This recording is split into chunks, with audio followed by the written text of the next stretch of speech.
by going to the live stream.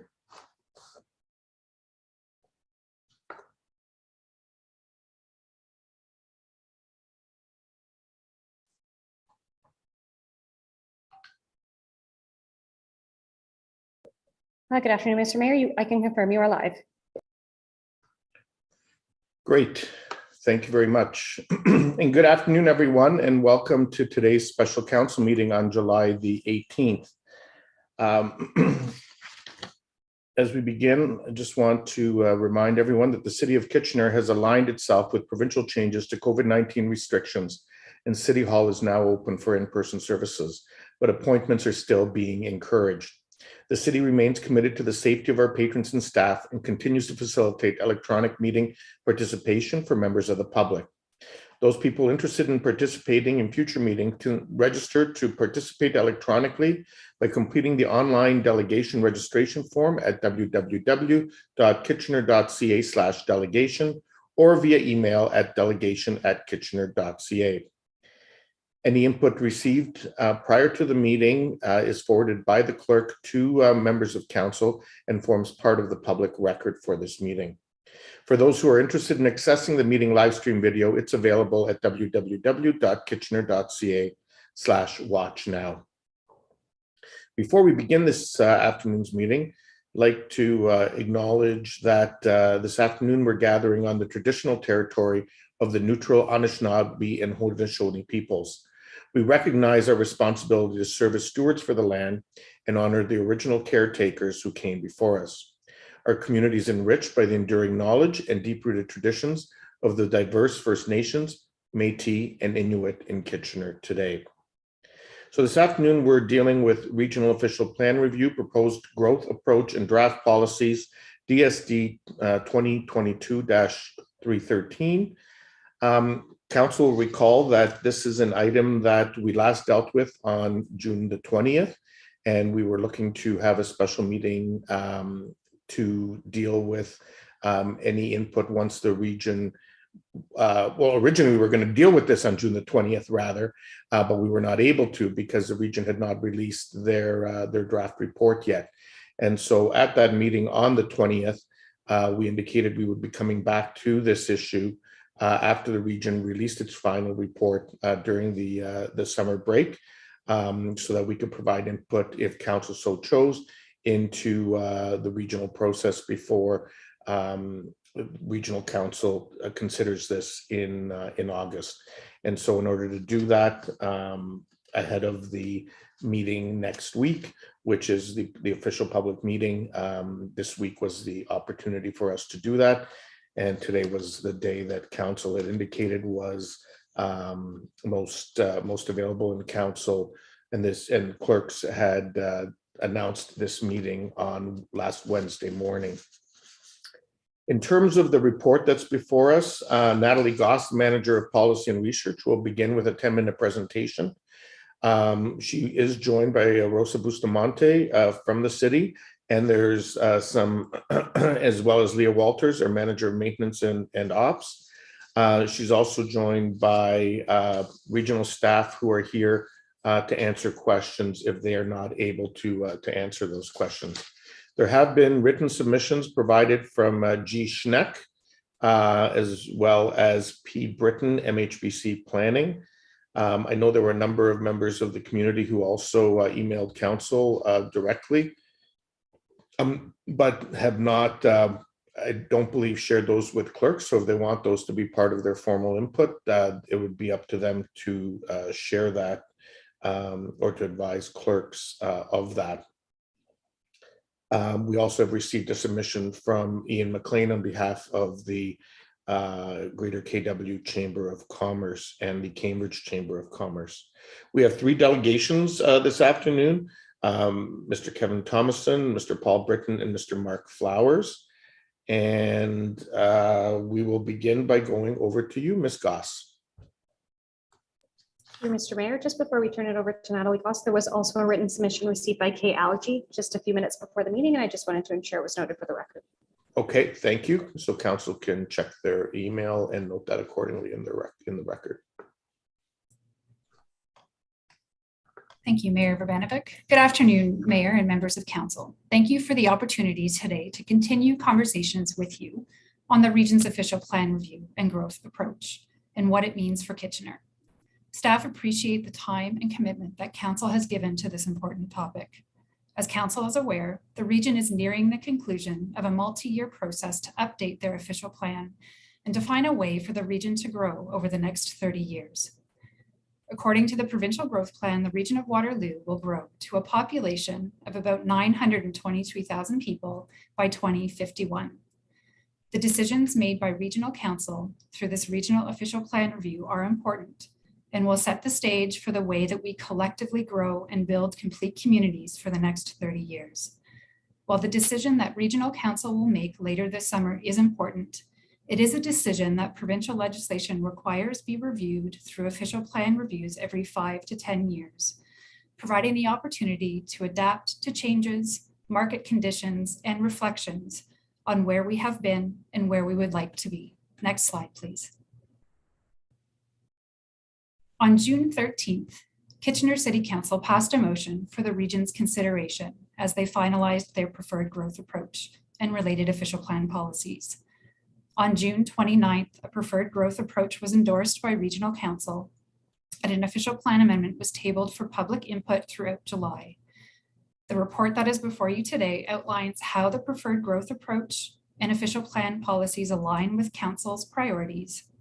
Council's priorities from the June 13th motion are outlined on this slide, and most have been mostly or fully addressed through the preferred growth approach and regional official plan amendment. Next slide.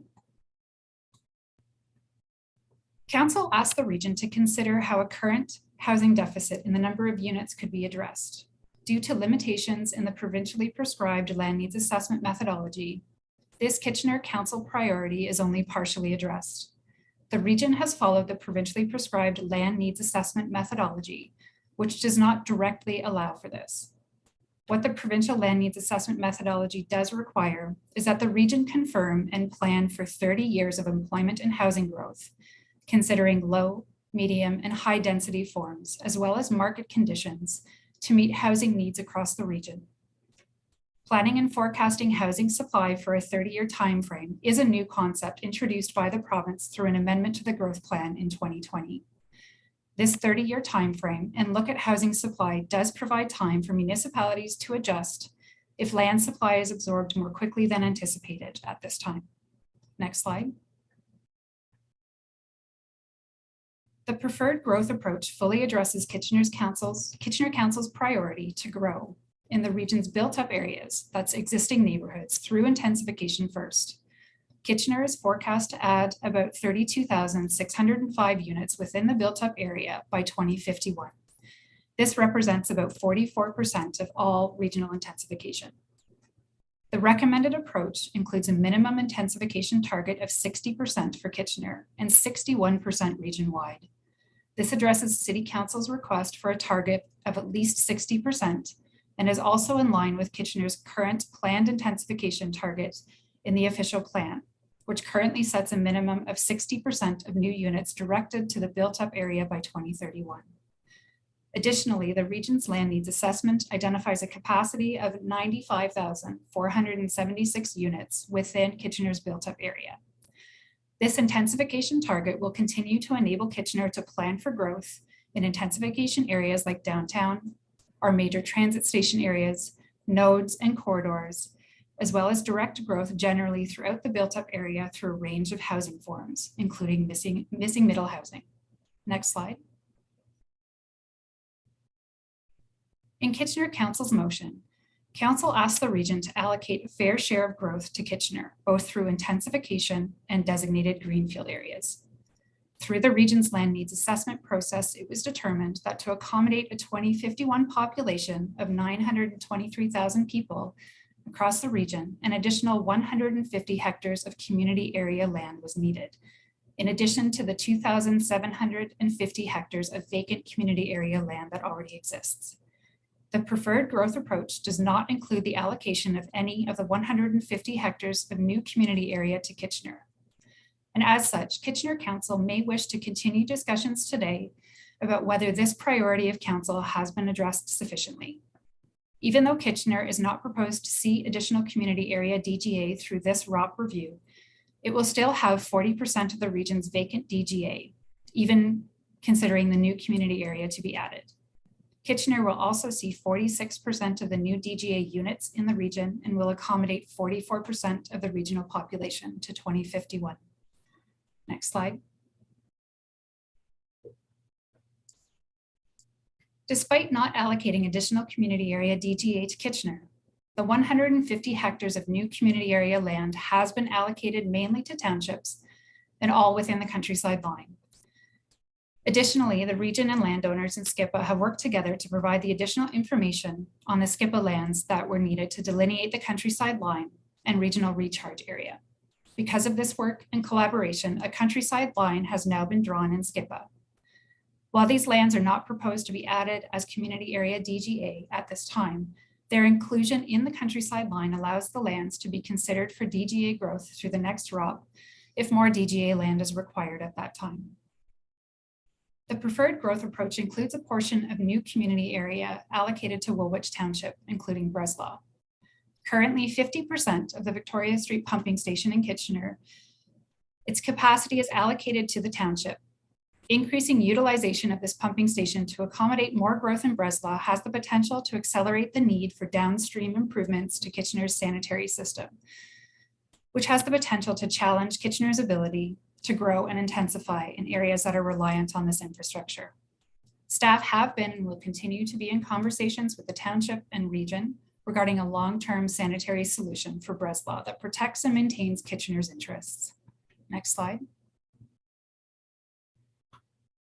In Kitchener Council's motion, Council asked that a mix of housing types in Missing Meadow play a key role in the region's official plan. The proposed housing growth will see a more balanced mix of housing types to meet the demographic needs of Kitchener's households. Policies are proposed that require area municipalities to allow missing middle housing types across all neighborhoods. These low-rise multiples and other forms of missing middle housing can help address affordability and open opportunities for those transitioning out of grade-related housing, turning over existing housing stock. Next slide. The region applied a wide variety of tools to address affordability through land use planning, and these tools or the enabling provisions are proposed to be included in the region's official plan amendment. These include allowing for inclusionary zoning in protected major transit station areas, establishing a target of 30% of new units to be affordable to low and moderate income households, protecting existing rental housing stock through strengthened condominium conversion policies and encouraging rental demolition control, and a commitment for regional support for administration, monitoring, and enforcement to ensure ongoing affordability of units secured through the planning process. Staff will continue to work with the region on all matters related to housing affordability, including advancing inclusionary zoning work and securing affordable units through development approval processes. Next slide.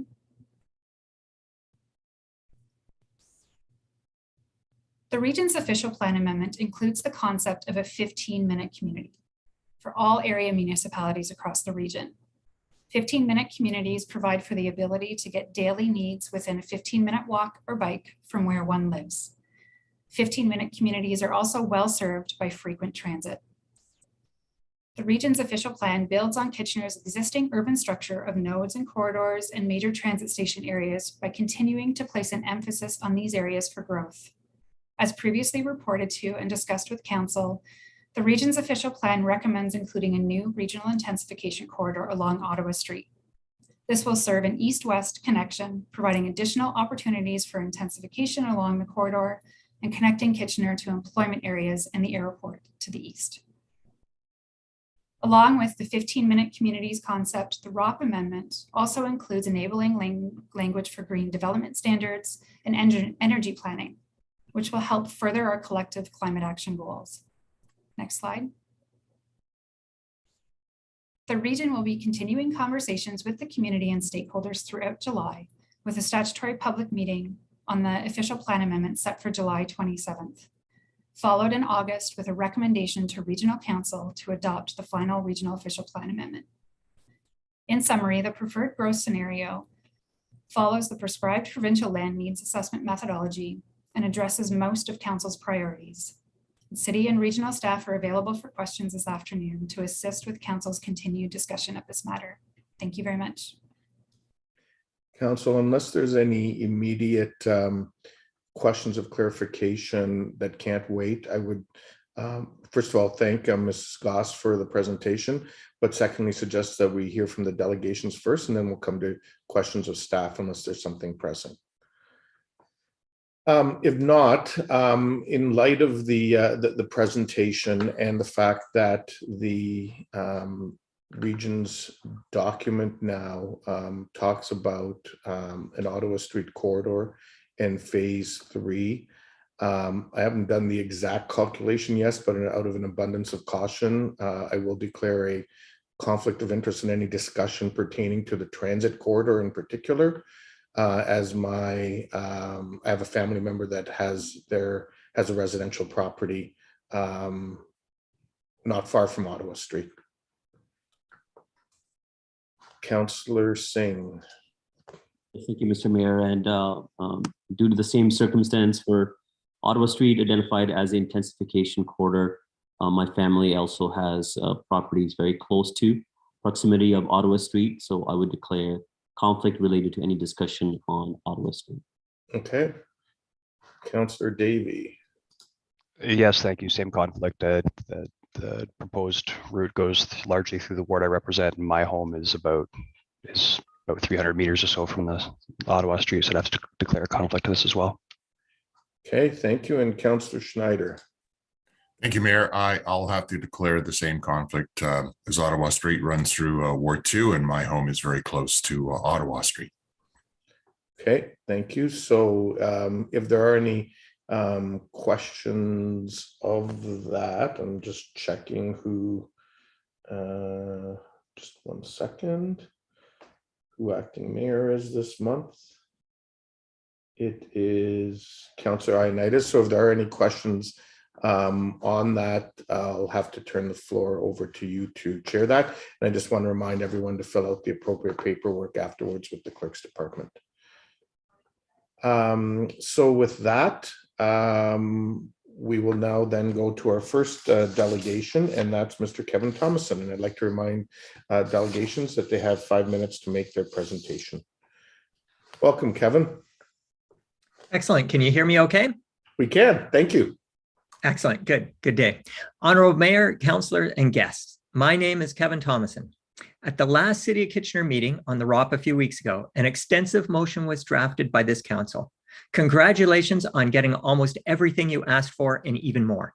Kitchener is getting more population growth, more jobs, and more intensification than any other municipality, and will become even more of a central focal point of our rapidly growing region. There is even a new proposed phase 3 of Ion LRT, potentially running east-west on Ottawa Street, spanning much of the city that will be entirely located within the City of Kitchener.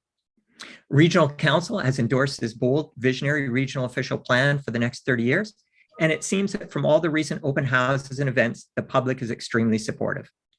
The City of Kitchener staff have drafted an excellent staff report stating that they don't have any significant concerns or objections and are satisfied that provincial requirements are being met. Kitchener, with 44% of the regional population, is getting more than its fair share of growth at 46%. And while there may be disappointment by some developers at not getting any additional greenfield expansion at this point in time, no city in the region is getting any significant greenfield expansion due to the massive amounts of development lands already designated. The very small 150 hectares of expansion being permitted in the ROP is focused on helping our rural townships provide new housing forms and services to create more complete and sustainable communities. This ROP shows how Kitchener can accommodate over 140,000 more people and 60,000 jobs sustainably with no additional farmland loss. Should Kitchener inexplicably try to push for additional greenfield development by destroying prime farmland and sensitive natural groundwater areas in the southwest corner, it'll have to take lands and growth away from other area municipalities, which isn't fair to them, or fall below the 60% intensification rate that Kitchener councillors specifically requested in the recent motion to the region. Additional greenfield urban sprawl is not needed. Kitchener already has thousands of greenfield DGA homes that will be built in the coming years. Prematurely adding additional lands now that won't come on stream until the mid-2040s at the earliest is going to do nothing to address affordability. Kitchener staff, in their professional opinion, state in this report that there is sufficient land supply already. Regional staff and even external land consultants have also concluded that there's already adequate land supply until at least 2051. Even if they are all wrong, there is still the opportunity to address any issues many times in the years ahead, as every 5 years by law, the ROP has to be reviewed to ensure adequate future land supply. Having declared a climate emergency and with a pending food crisis, there is no need to doom additional prime farmland to destruction. It simply isn't in the best public interest at this time and only benefits land speculators. Kitchener staff had identified in this report a gap in the forecasting of accessory units, the affordable missing middle of apartments, basement units, and laneway houses. While 45 units per year are forecast, the past 5 years, Kitchener's been averaging 232 units, more than 5 times the forecast.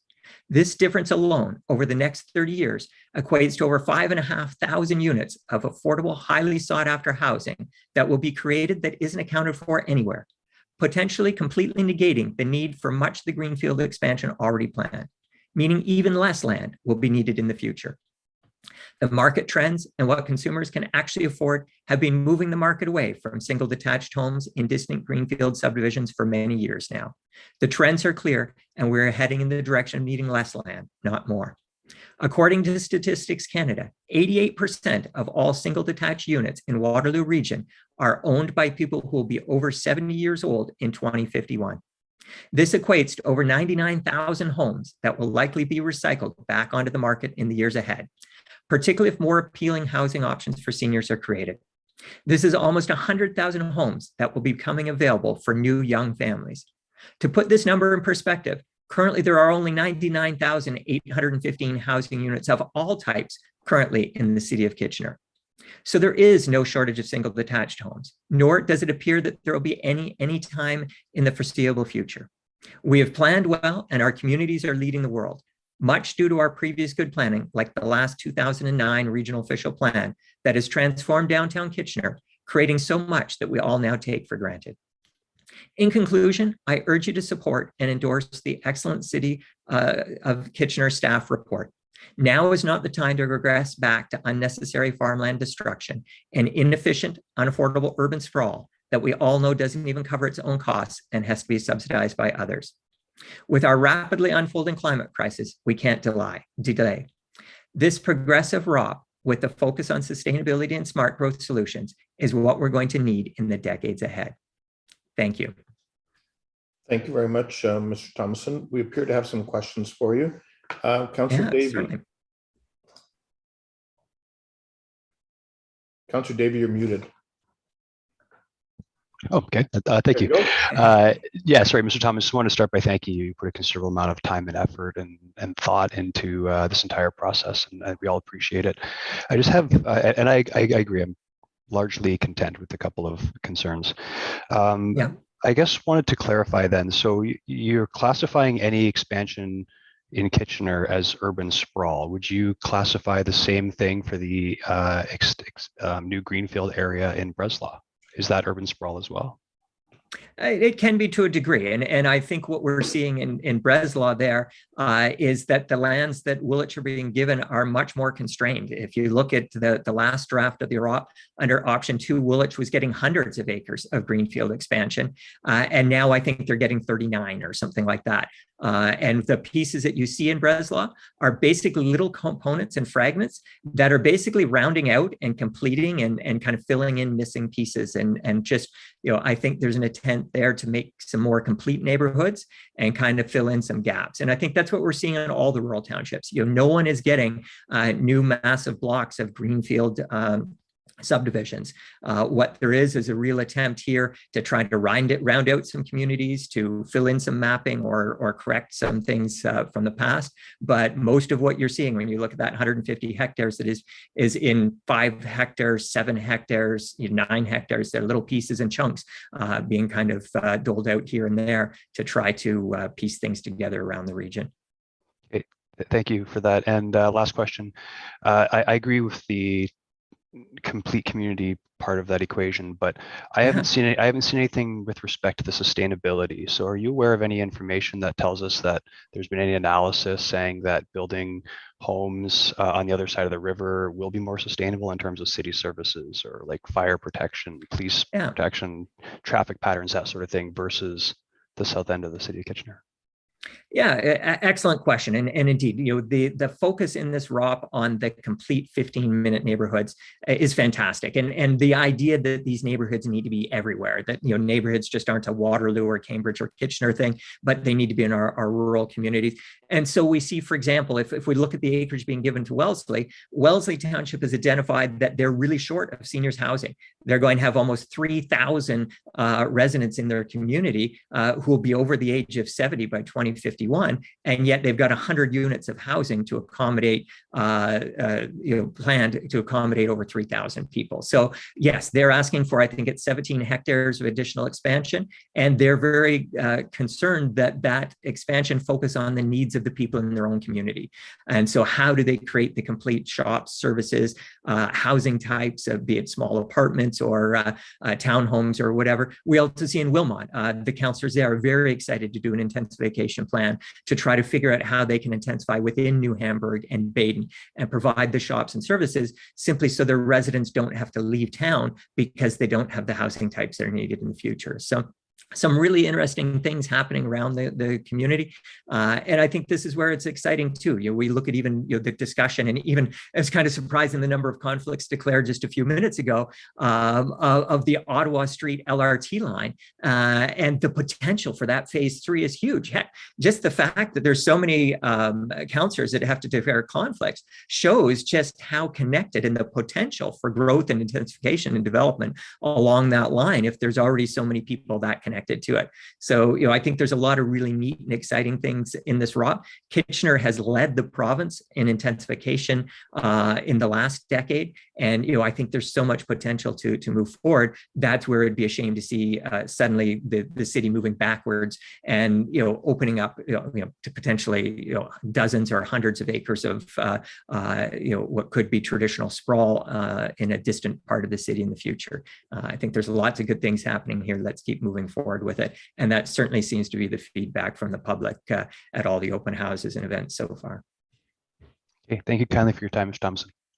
Thank you. Okay, next, Councillor Johnson. Thank you, Mayor Verbenebik, and through you, and thank you to Mr. Thomason for you are passionate, you are educated, you've done a lot of work around this, and thank you so much. It's really, really important work that gives people the opportunity to share their thoughts with us. On that note, I'm truly, one of the things that I'm really struggling with here is how have we captured the voices that we don't hear from? The people that haven't moved here yet, the people that want to move here, the people in the tech sector that we're creating jobs and things for the next 30 years. How do we know what they're, or how can we accurately predict what they're looking for? Yeah. Really, really great questions. And it's an interesting thing. And that is, we're at a point right now where, given the pandemic, we're just, either still in or coming out of, depending on who you speak to, we can't even predict who's coming back to the office next week. And so the challenge of trying to predict how much land we're going to need decades into the future is incredibly daunting. The advantage we've got right now is what's in the bank. And this is where, because of the amount of lands that Kitchener has already designated in the past, there are thousands of lots, thousands of parcels already available right now. In fact, according to your own staff, you've got more than 12 years supply already designated, another 18 years worth of supply coming down the pipeline. So it's going to be 29 years until you run out of what's already in the pipeline. So when we don't even know what the future looks like, the need to designate more right now when there's already already so much in the bank would be absurd. And this is where you're right. One of the nice things of these regional official plans is by law, they have to be reviewed every 5 years. So we will have multiple times, even before the 12 years is up and what's already designated, we can't do much to change that. That's in the next 12 years already. That ship has already sailed and those developments are already set in motion. But even in that 12 years, there'll be 2 more mandatory reviews. And then in the 18 years that follow that, there'll be potentially another 6 more reviews. So there will be a lot of opportunity, particularly as we get into the future. We have more information available. We know, for example, even the professors at the University of Waterloo who live in Kitchener are working on additional forecasting models that they figure will be ready that start to tie in economic data and all kinds of other things that we've never had in our forecasting. So the good news is we'll have a lot more information available in the future. We have a lot of planning that's already done, that's being done, and that's going to see us through the years ahead. So let's wait. Let's see how the future unfolds. Let's use up some of that land that's in the bank, and we'll have lots of opportunity to course correct if needed. Thank you. A follow-up to that is, I'm wondering, how do we truly know what people are looking for in terms of housing choices for the next 30 years? Because if we haven't had the opportunity to speak to them, I think that we need to ensure that we have a variety of housing choices for people. So perhaps you can comment on that as well. Yeah. Agreed. And you're totally right. We can't predict the future, and we can't speak for people who aren't even here yet or may not even be born yet. And for a 30-year plan like this, a lot of people buy homes before they're 30. So we could have people who aren't even born today who will yet still be a purchaser within this time frame, and that maybe not a house, maybe their first apartment or something like that. But if anything, we can look at the past and see how wrong we got things. One of the reasons we're in our current affordability crisis right now is because we built too many single-family detached homes and too many large homes that people couldn't afford, and not enough of the housing styles that people could afford. And what we see is, while our residential greenfield subdivisions, Vista Hills near me here it was supposed to be completed in 2016, and yet it's only half built with lots of lots unsold.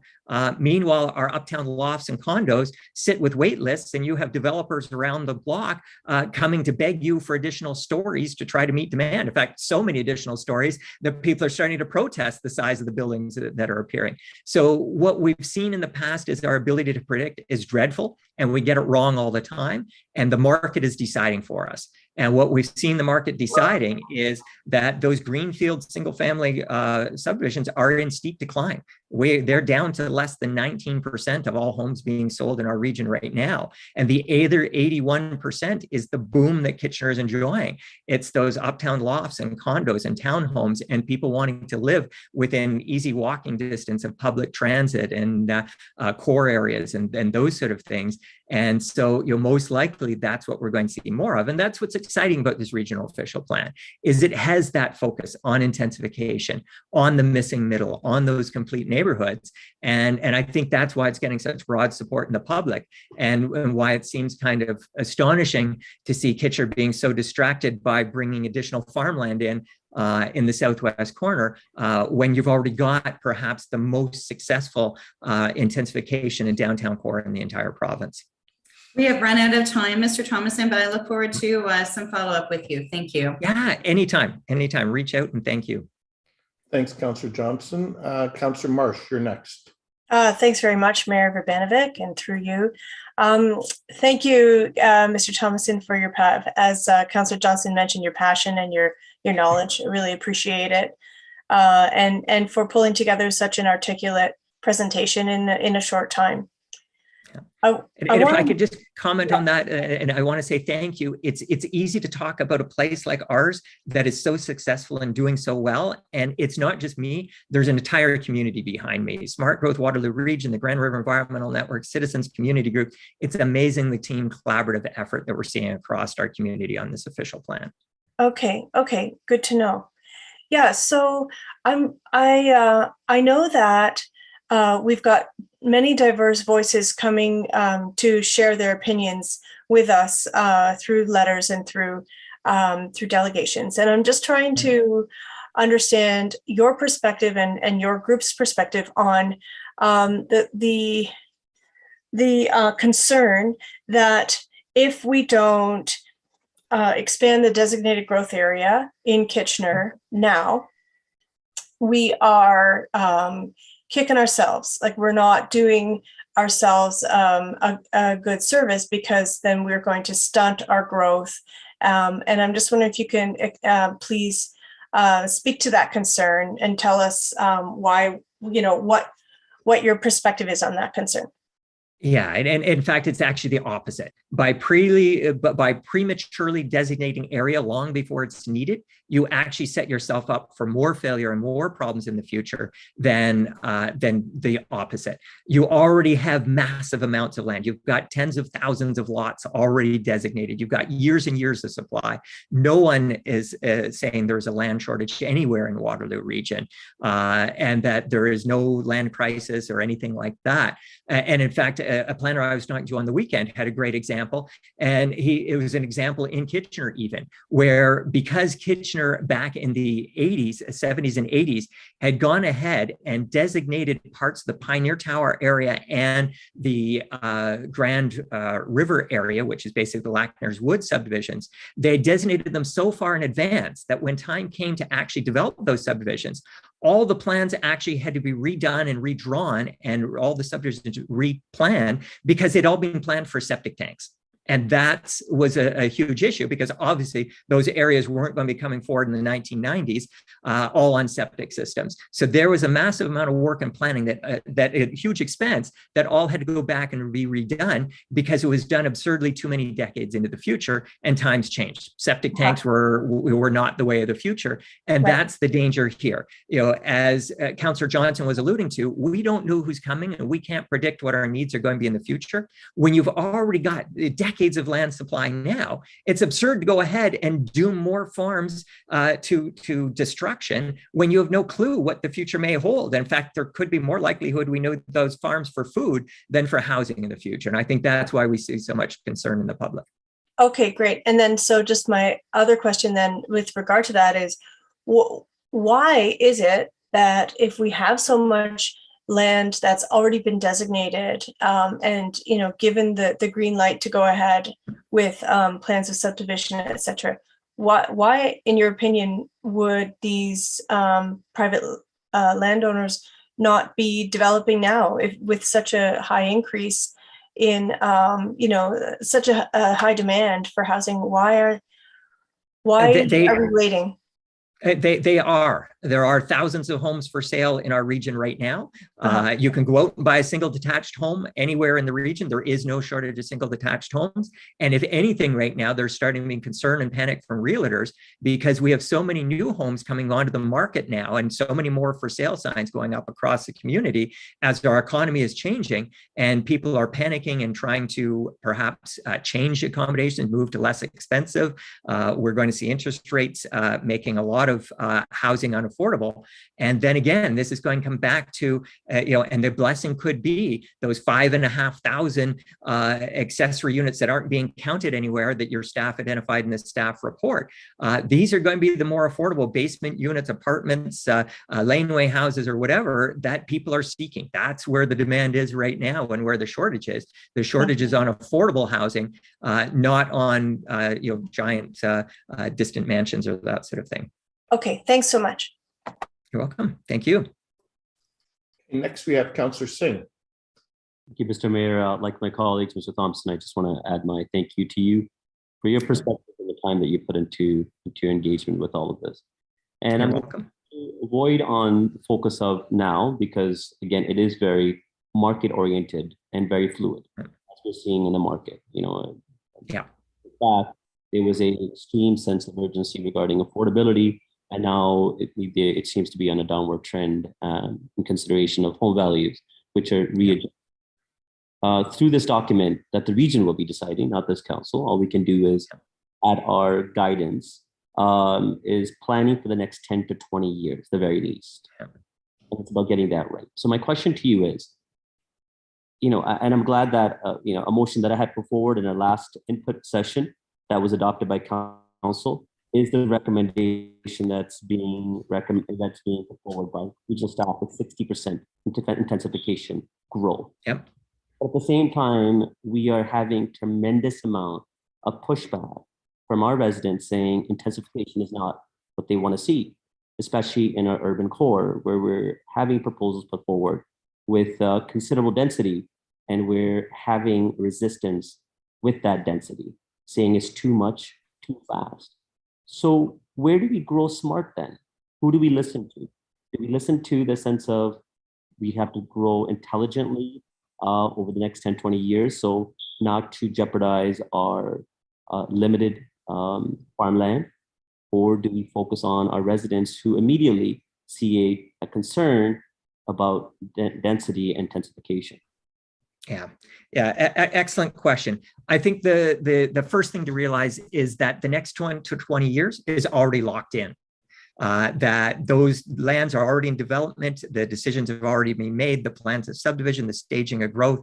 Any new lands that you add now get added to the top of the funnel and won't actually be coming onto the market until probably the late 2040s at the absolute earliest. So the next 10 to 20 years is already being decided, and we've just got to deal with it. You're right, the intensification you're seeing is being driven by the market.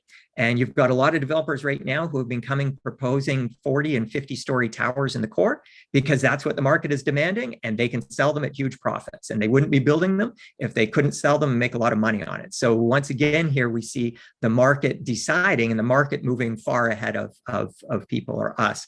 You are seeing some pushback, though, from people saying we just don't want to be all 50-story buildings.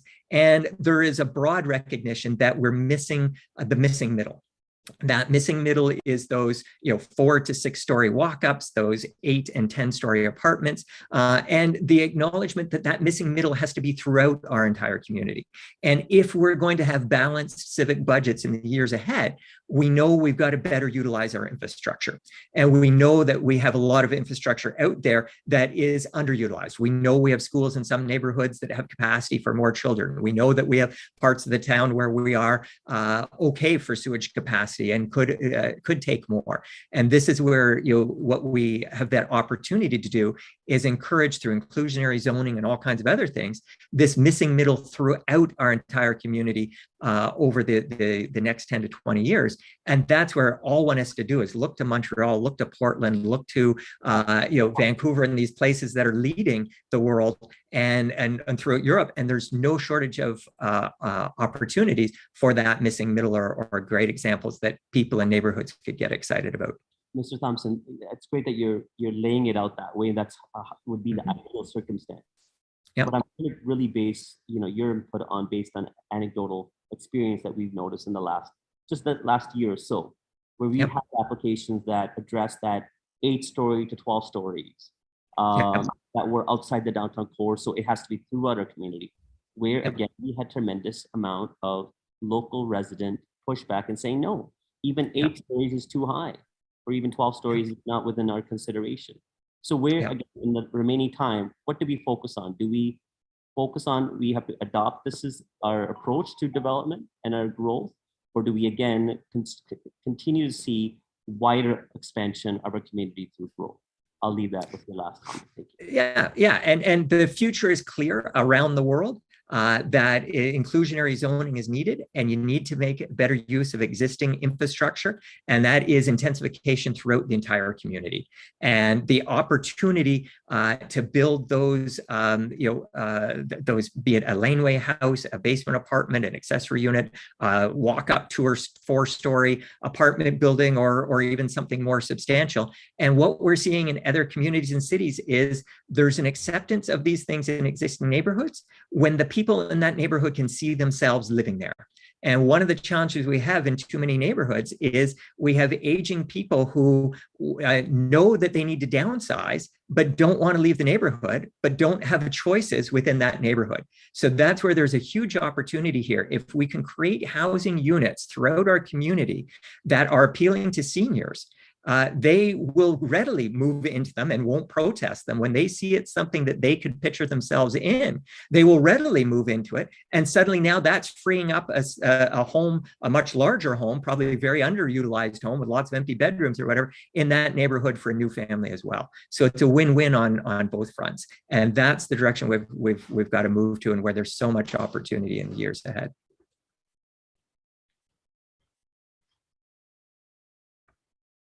Next, we have Councillor Ioannidis.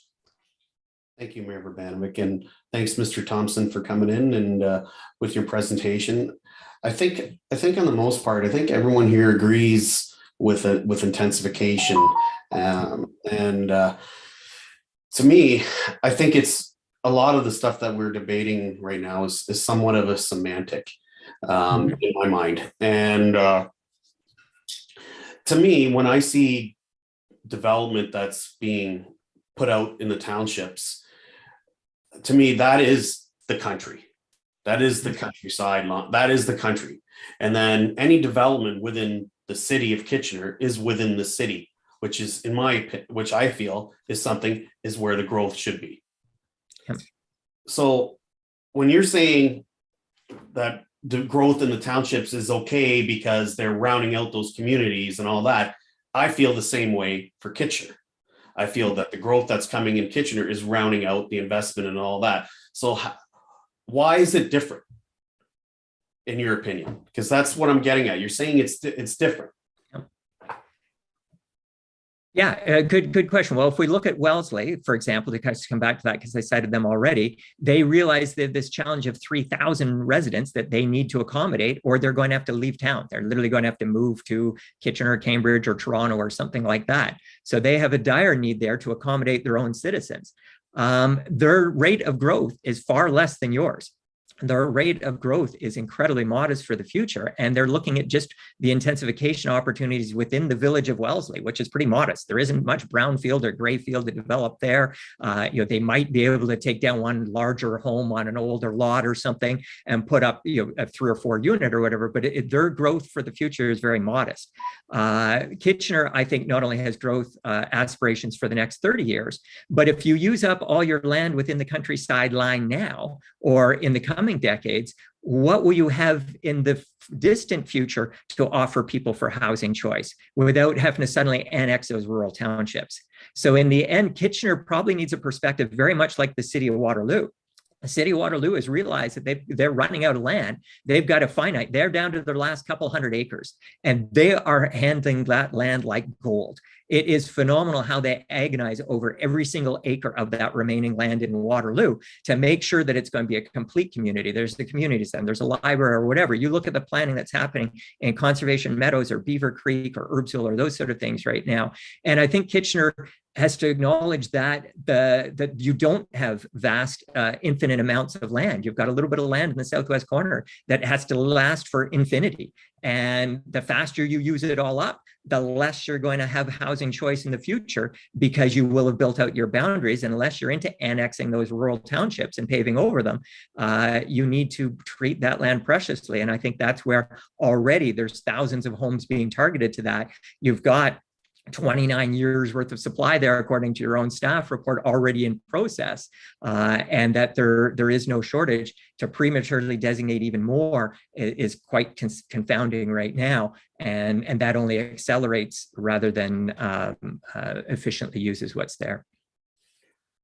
Okay, I guess my other question too, and Councillor Singh had brought it up too.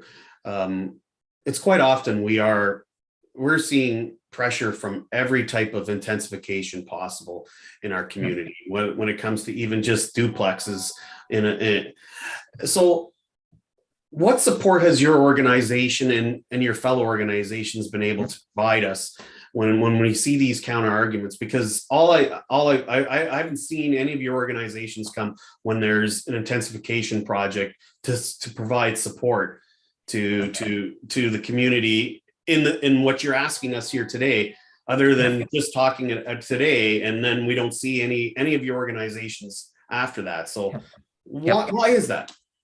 We can be there, and I guess that's a question. Part of it comes down to being asked or coming out there. I'll use Wilmot as an example now, where the councillors in Wilmot are very excited about an intensification study.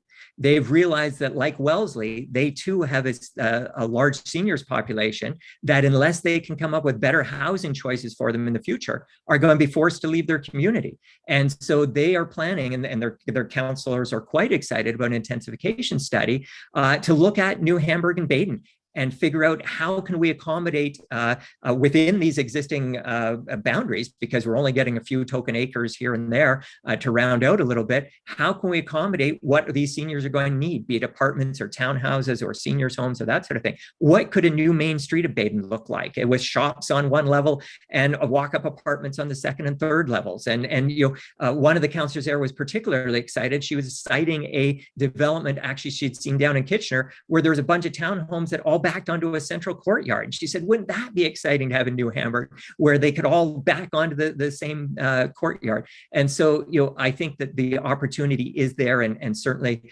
our group has already agreed to work with Wilmot on the intensification study. And if we look to see, I believe Wellesley is planning an intensification study as well. Perhaps that's something that the city of Kitchener should be considering, would be an intensification study to figure out where and how you could put this missing middle and additional housing opportunities throughout the entire community in a manner, and engage. One of the things that Wilmot's excited about is they see this as a visioning exercise that their entire community can get behind. What do we want Baden to look like 10 years or 15 or 20 years from now? Because Baden right now doesn't have much of a main street at all, but there's potential to do some really exciting things there. And maybe there's neighborhoods or parts of Kitchener that could get just as excited about visioning and trying to figure out where we want to go. And maybe this is where we work in the climate change and the sustainability lens of how do we do this net zero, or how do we do this in the greenest manners, so that these are sustainable communities we're building as well. Okay, thank you. Thank you. Thanks. Councillor Chapman. Yeah, thank you, Mr. Thomason, for coming in and for your presentation. When we talk about the missing middle, and we talk about stacked townhouses and smaller, lower story buildings, etc., what guarantee does the ROP provide that would ensure that these were actually affordable? I mean, and I'm not talking about inclusionary zoning at this point, because we're talking about just built forms, but you can build a luxury apartment, you can build a luxury townhouse, but that doesn't mean it's going to be affordable. So I just wanted your take on that. Yeah, really good question. And there is, we have to remember on the regional official plan, this is a massive document. And what's coming forward right now this summer is only chapters 1 to 3, which is the land needs analysis and the growth and kind of the land components of it. Chapters 4 to 12 or 10 and beyond are still going to be done over the next couple of years. They'll be done through OPAs or official plan amendments.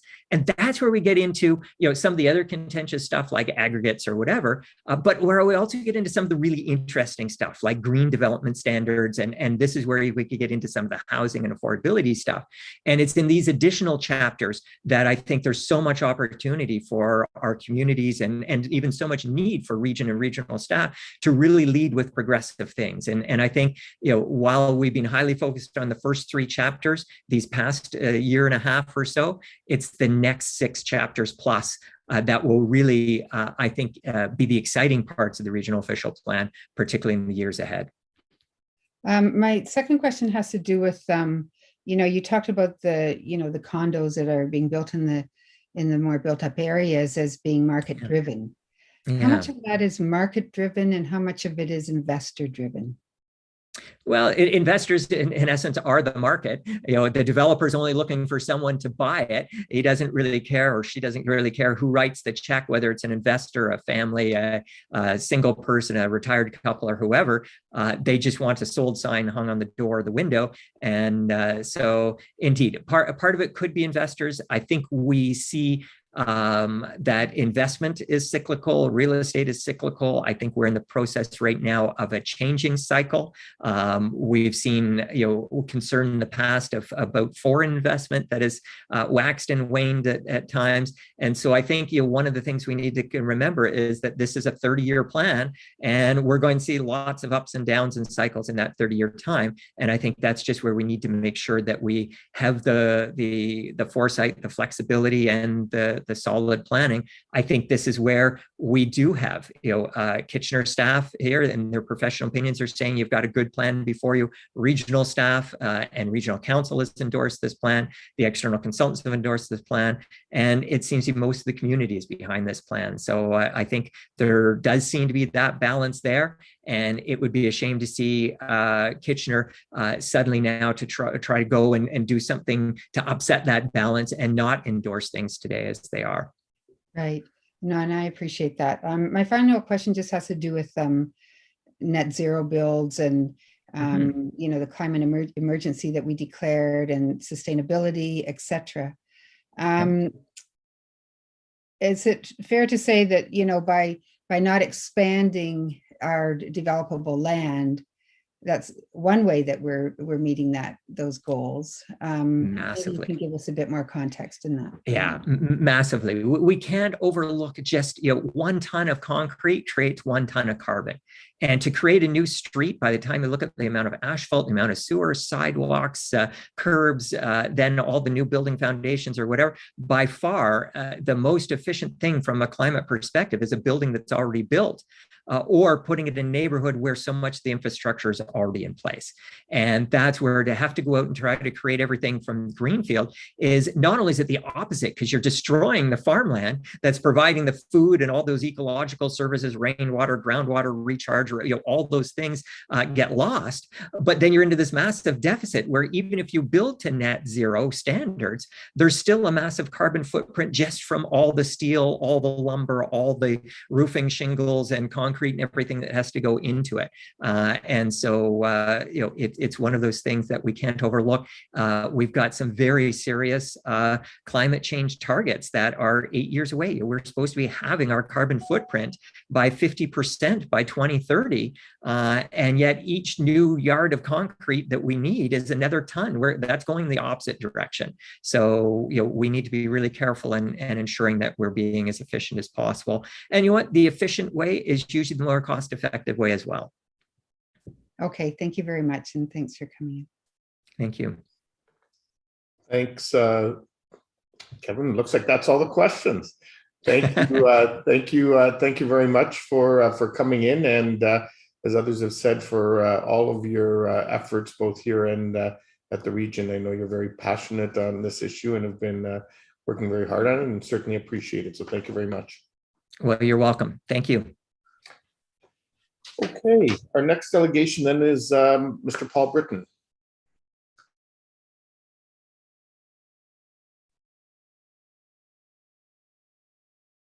Can you hear me, Mr. Mayor? We can hear you, Mr. Britton. Yes. Yes. Thank you. Okay, thank you. Yes, Mr. Mayor, council, staff, and virtual public. I'm appearing today on behalf of Activa, and you have before you my written submission, which I tried to summarize at a very high level, the various points to be made today.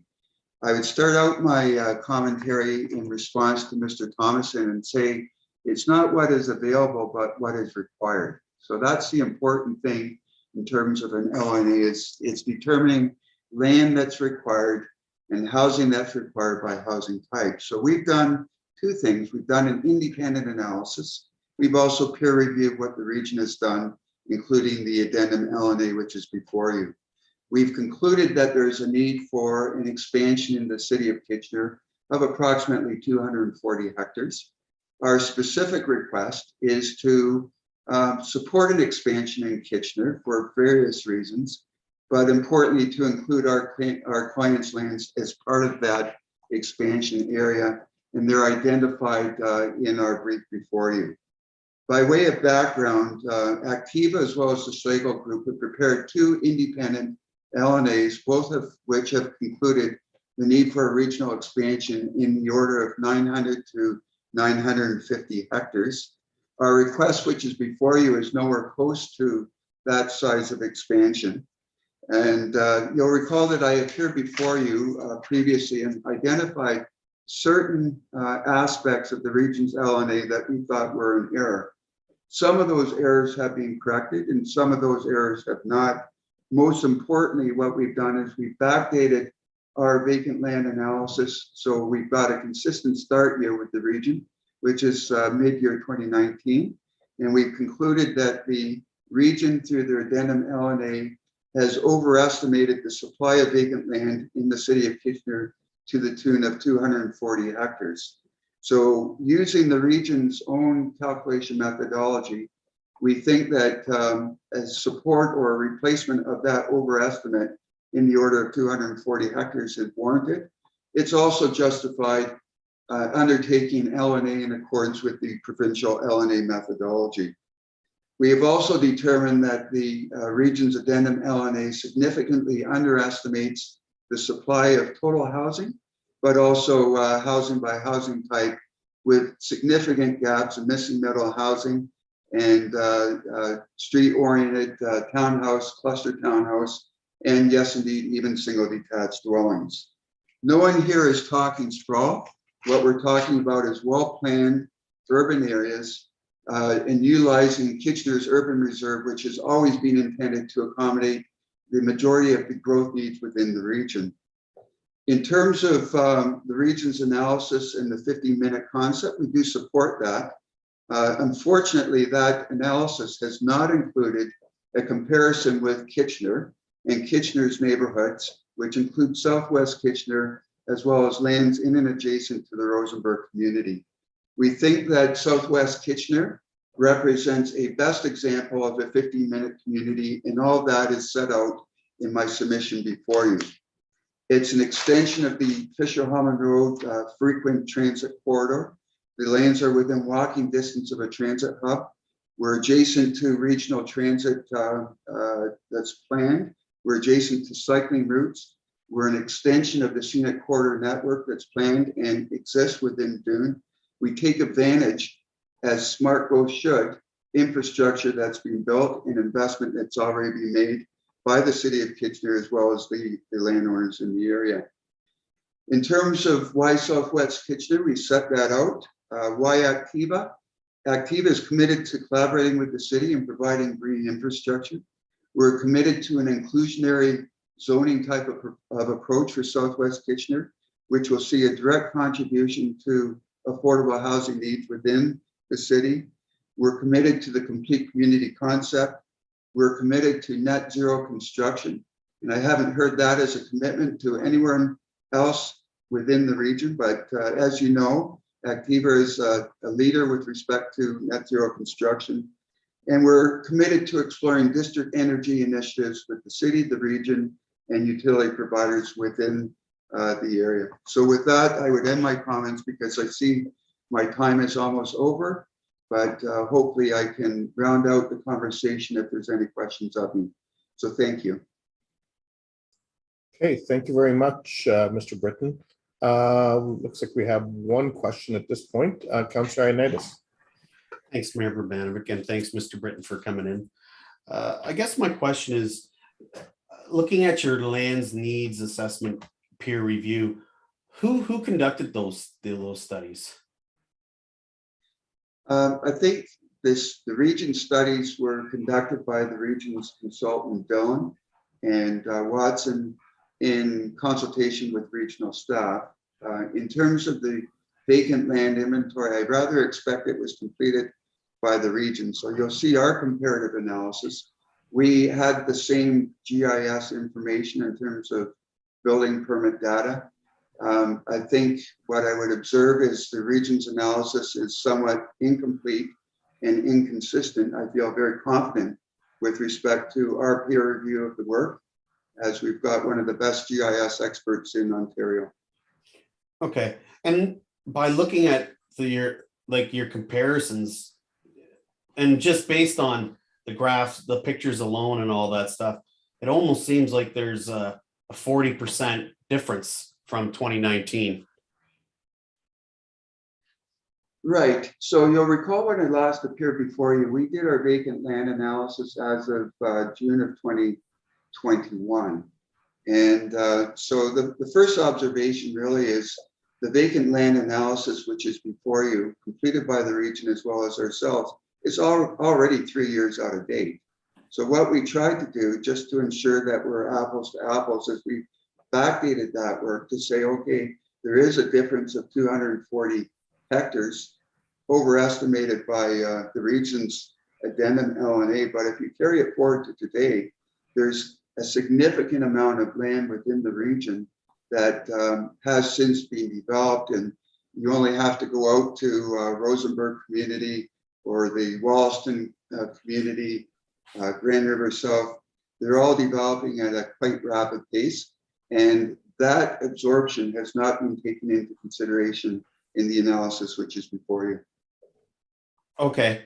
As far as Ottawa Street is going with has there been any discussions, and I'm just why I'm asking your opinion with regards to having a connection to the 401?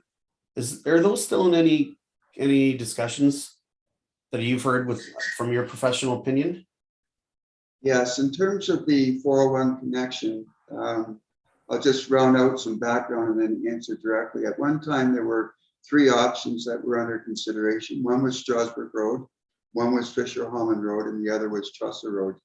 The region's transportation master plan that is reflected in the ROP, which is in effect, identified the Fisher-Holman Road corridor as the best bet for a connection to Highway 401. And I think the important point there is when you look at Fisher-Holman Road, not only is it a transit corridor, it's also a mixed-use corridor, which provides a range of shopping, but also a significant carrier traffic to and from potentially the 401. But even if it doesn't extend to 401, I think everyone in Kitchener or on Kitchener Council is aware of New Dundee Road and Huron Road and the connectivity it provides to Homer Watson Boulevard and the direct connection to 401 that way. So I hope that answers your question with some background. Yeah, that's good. Thanks. And then my last question, in your opinion, how do you feel about, and I know you can put it in your comments, but the growth in the townships compared to what's happening in Kitchener? Why do you feel that there's such a focus in the townships with growth? Because I feel like it's not gonna. I feel like that growth in the townships won't be the same as they would be within the city of Kitchener with regards to intensification. I'll answer it a couple of different ways. I do believe that the townships in and of themselves need to grow. It's a question of how much growth and how it grows. What I would suggest is township growth on the borders of cities such as the city of Kitchener may not be appropriate unless there's arrangements between the city and the township with respect to servicing costs. It just seems somewhat disadvantages Kitchener in providing a lot of the services without necessarily receiving the benefit. With respect to, say, Ayr or New Hamburg or Baden, they're somewhat different in that they're developing as communities in and of themselves. So I think as far as expansions in Kitchener, I've touched upon it in my submissions. In our analysis, we've concluded that Kitchener in your plan DGA, you've got the highest densities in the entire region. Not that, even taking into consideration some of the early development which occurred at low density. So you've got a planned DGA density of 65 people and jobs per hectare. Compared to the townships, it's significantly higher. You have the opportunity and you have worked quite closely with the region in making sure that your DGAs and your new communities are planned as complete. They're planned to provide a good range of housing, planned to adjust and satisfy missing middle, but most importantly, planned to accommodate transit at transit supportive densities. And, so for example, whether it's Rosenberg or Southwest Kitchener, you've had the foresight to plan for a high frequency transit corridor called Fisher Hammond Road, which, as well as a transit hub. And those are in the books. And I don't see the same necessarily for some of the township expansions that are proposed. So I hope that addresses your question, Councillor. Thank you. And I agree. And when you see now the proposal with an Ottawa Street Ion expansion, it's just even that much more connected. Thank you. Correct. Okay, Councillor Johnson, you're next. Thank you, Mayor Verbanovic, and through you to Mr. Britton. Thank you so much for being here today. I really appreciate the information that you've brought here. I wonder if you can comment on what the province identified as a thorough land need assessment that the regions are to put in place for their regional plans, and what, if you can kind of compare and contrast what we have received from them. Right. Certainly, I'll try the best I can, very high level, to provide some commentary. I think the addendum LNA has adjusted for certain things. So, for example, it does include a housing inventory by housing type. Unfortunately, that inventory compared to our analysis is out of date. So it backdates to mid-year 2019, and much has happened since that time. So for example, a large area in the city of Cambridge has been identified as a pending plan of subdivision. It's now registered, developed, fully serviced, with building permits being issued. So one of the main differences would relate to the inventory and the level of detail and the number of assumptions, I think, that the region's analysis has had to make as a result. I think in terms of total housing forecast, that would be another area of difference.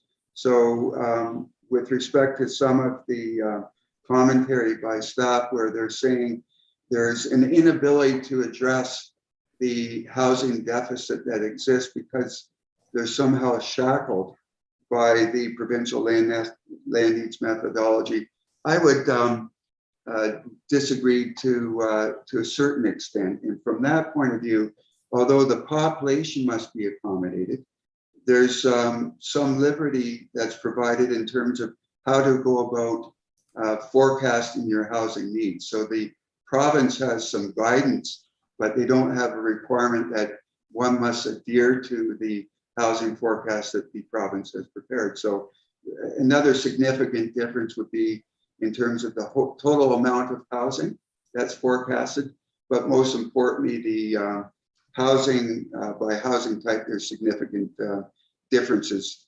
And then how we tried to pull it together is we looked at housing need by housing type and compared that to housing inventory that's available. And we found that with respect to the region's housing supply analysis, I don't think, at least it would be my opinion, that the housing forecast that's included in the region's addendum LNA can be satisfied based on the available housing supply, having regard to our housing supply analysis that we've completed. I think the last major difference is we've actually gone about calculating planned densities for the region as a whole and for each area municipality, whereas it would seem to me, just with the limited time I've had available to review the addendum LNA, is that they've established density targets, if you will, for each area municipality. And I find it somewhat curious that in the municipalities where expansions are proposed, the density assumptions are actually lower than the planned densities that we've calculated. And the lower densities were used to justify expansions within the township areas. So those are the major differences. Okay, thank you. And you did answer my next question in there, which was, you know, how do we know what people truly want as housing choices? And I think the answer is that we don't necessarily at the moment. I'm wondering though, if you can also comment on how have the voices of people who aren't here yet, how have those voices been captured, or have they been? I would suggest, in answer to your question, I would suggest that there's been a lot of special interest representation to council and to regional council, and I would suggest that that would include the developers and their consultants. I've never thought of myself as a special interest, but they would be part of the group. I don't think there's been fair representation from those who are looking for a home currently, that have been caught in bidding wars, that have been struggling to keep pace with inflation and buy a home. And so that voice has not been heard, except for the studies, which I think Councillor Davies has quoted in the past, the numerous newspaper articles that council would be aware of in terms of housing not being available. And I would say yes, and I would agree with Mr. Thomason, where he says that housing is cyclical. What I would suggest is most actions of government, particularly at the federal level, are directed at curbing demand. But all that's doing is creating pent-up supply and contributing to the housing deficit that exists, so that when interest rates do go down, then you'll see that pent-up demand come out in full force.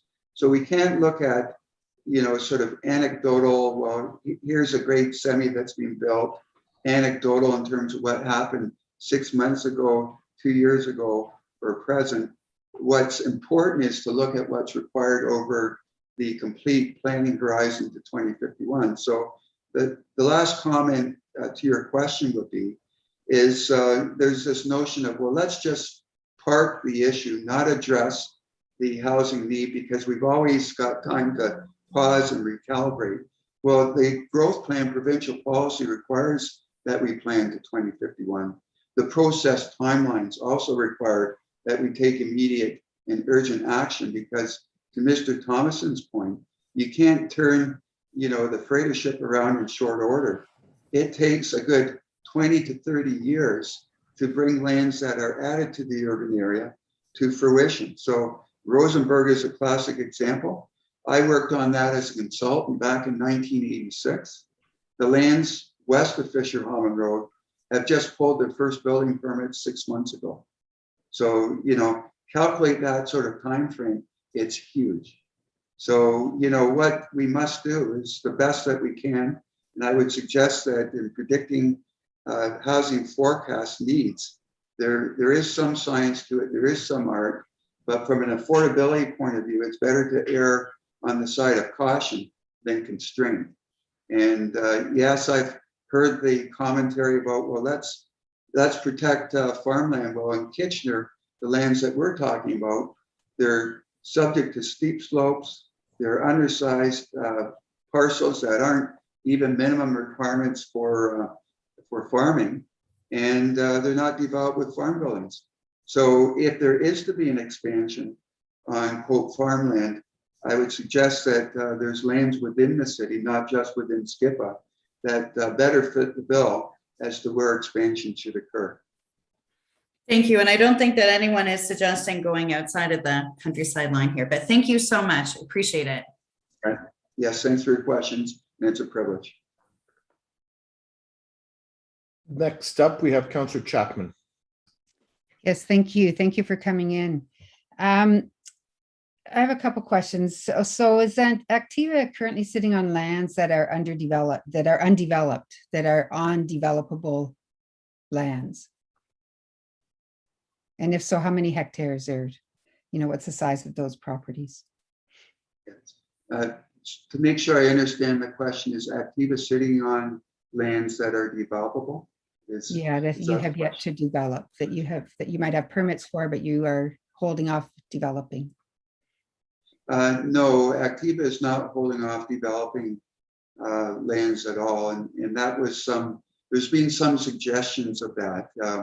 We, again, as part of our LNA and analysis and input to the process, we have determined that as of 2020, 2021, in that timeframe, up until that point, roughly 75% to 80% of the DGA was constrained due to really three reasons. One was process, another was infrastructure, and the third was policy. So now that some of the logjam has been broken, for example, in terms of if infrastructure funding and construction that this council has authorized, such as the Trusser Road pumping station and the Dodge Drive sewer, that is now freeing up lands for Activa that they can proceed to develop. And they'll proceed to develop that in a systematic way, based on the circumstances that I was talking about, because, of course, housing is cyclical. You want to be developing and building when the cycle is sort of there in support, not when it's not. So, no, Activa is not intentionally holding off developable land from development. Okay, my second question had to do with you mentioned that Activa is a leader in net zero construction and inclusionary zoning or affordable housing. I was just wondering if you could give us an overview of what that looks like. Yes, so in terms of the Trusser Road subdivision, Activa is building not net zero ready, but net zero construction, to the highest possible standards in terms of the HVAC equipment that's installed, the insulation that's provided, construction management on site, et cetera, sourcing local materials, all in accordance with provincial and federal guidance as to what net zero means. Is that the one building that I visited? The one building? Is that what you're referring to? Yes, that's correct. That's correct. And then you'll see that in our submissions to you, Activa has committed that with respect to the Southwest Kitchener lands, it will be net zero construction in its entirety. So that would be an example of their leadership and commitment. With respect to affordable housing and inclusionary zoning, we've had some discussions with council, with councillors, and in our submissions, what we've committed to do is, and it's something that we as MHBC have pioneered within the region, is an affordable housing contribution. And it sort of goes like this, that we would work with the municipality in determining what that contribution would be on a per unit basis. And that would be paid to the municipality at the time a building permit is issued. And that those funds then could be used for capital construction costs associated with below market based housing for those that require, that have the greatest needs for housing, with really with the intent being to bridge the gap, if you will, that exists between the various levels of government and funding that's so desperately required. So you'll see that in our submissions and in our formal package that we submitted to council when we last appeared before you. That concept is picked up, and the way it would work is it would be included as a condition of draft plan approval. So what we tried to do. Yeah, you don't have any affordable housing units at this point. It's a vision you have. Is that correct? I think Activa, and they're not here to speak, but they have contributed significantly to affordable housing, and they're closely associated with an affordable housing provider. And then in terms of affordability, I think you've got to parse it a little finer. There's affordability with respect to below market housing, and what Activa is proposing to do is to address that through their affordable housing contribution. With respect to market-based affordability, Activa's homes are in the affordable category, in that they hit all marks except for high-rise construction in terms of the range of housing product that they build. Okay, that's good. Thank you for your response. Thank you. Yeah, thank you very much. Thanks, Councillor Chapman. Councillor Michaud. Thank you. And thank you, Mr. Britton, for all the information that you have supplied today. I just have a question with regards to Southwest Kitchener, of course. When I think of complete communities, I think of schools, amenities, walkability, all the things that happen when you're living in a community. And you may have already touched on this, but I'd just like to know your thoughts of the way the original ROP is now, based on in Southwest Kitchener. How will this impact a complete and completed community as you're building out right now and then having to, I guess, literally stop? In terms of kind of the complete community concept, when I look at the Dundee North community, and we've been in consultation with the school boards. So, for example, you may recall at one time there was a separate school site that was planned within the Brigadoon community. We work with the school board in locating that school really in anticipation of further expansion in Southwest Kitchener. So that school site has now relocated to the community due south and further to the west and closer proximity to these lands. With respect to the Dundee North community, 2 to 3 elementary school sites are planned, and it really depends upon, if it's 3, they'll be smaller and geographically better distributed within the community. The school board has included those schools within its long-term school accommodation plan, and they've incorporated the school sites as part of their education development charge bylaws. So school planning is well underway for the Dundee North community. And the lands that we're talking about are adjacent and really represent Mr. Thomason's commentary was, well, there's rounding out within the townships. Well, the Activa lands are really a rounding out of the Dundee North community, the boundaries of which were intended as part of a negotiated settlement back in 2011, but they really don't represent the logical boundaries of that particular community. And then some of the other aspects of complete community include transit, of course. And when you look at the Fisher Hallman Road Transit Corridor, I fully anticipate that it will, and it certainly should, be extended to Dundee North. And these particular lanes are immediately adjacent to that corridor and within walking distance of the transit hub that's proposed on the Wollaston Town community. So,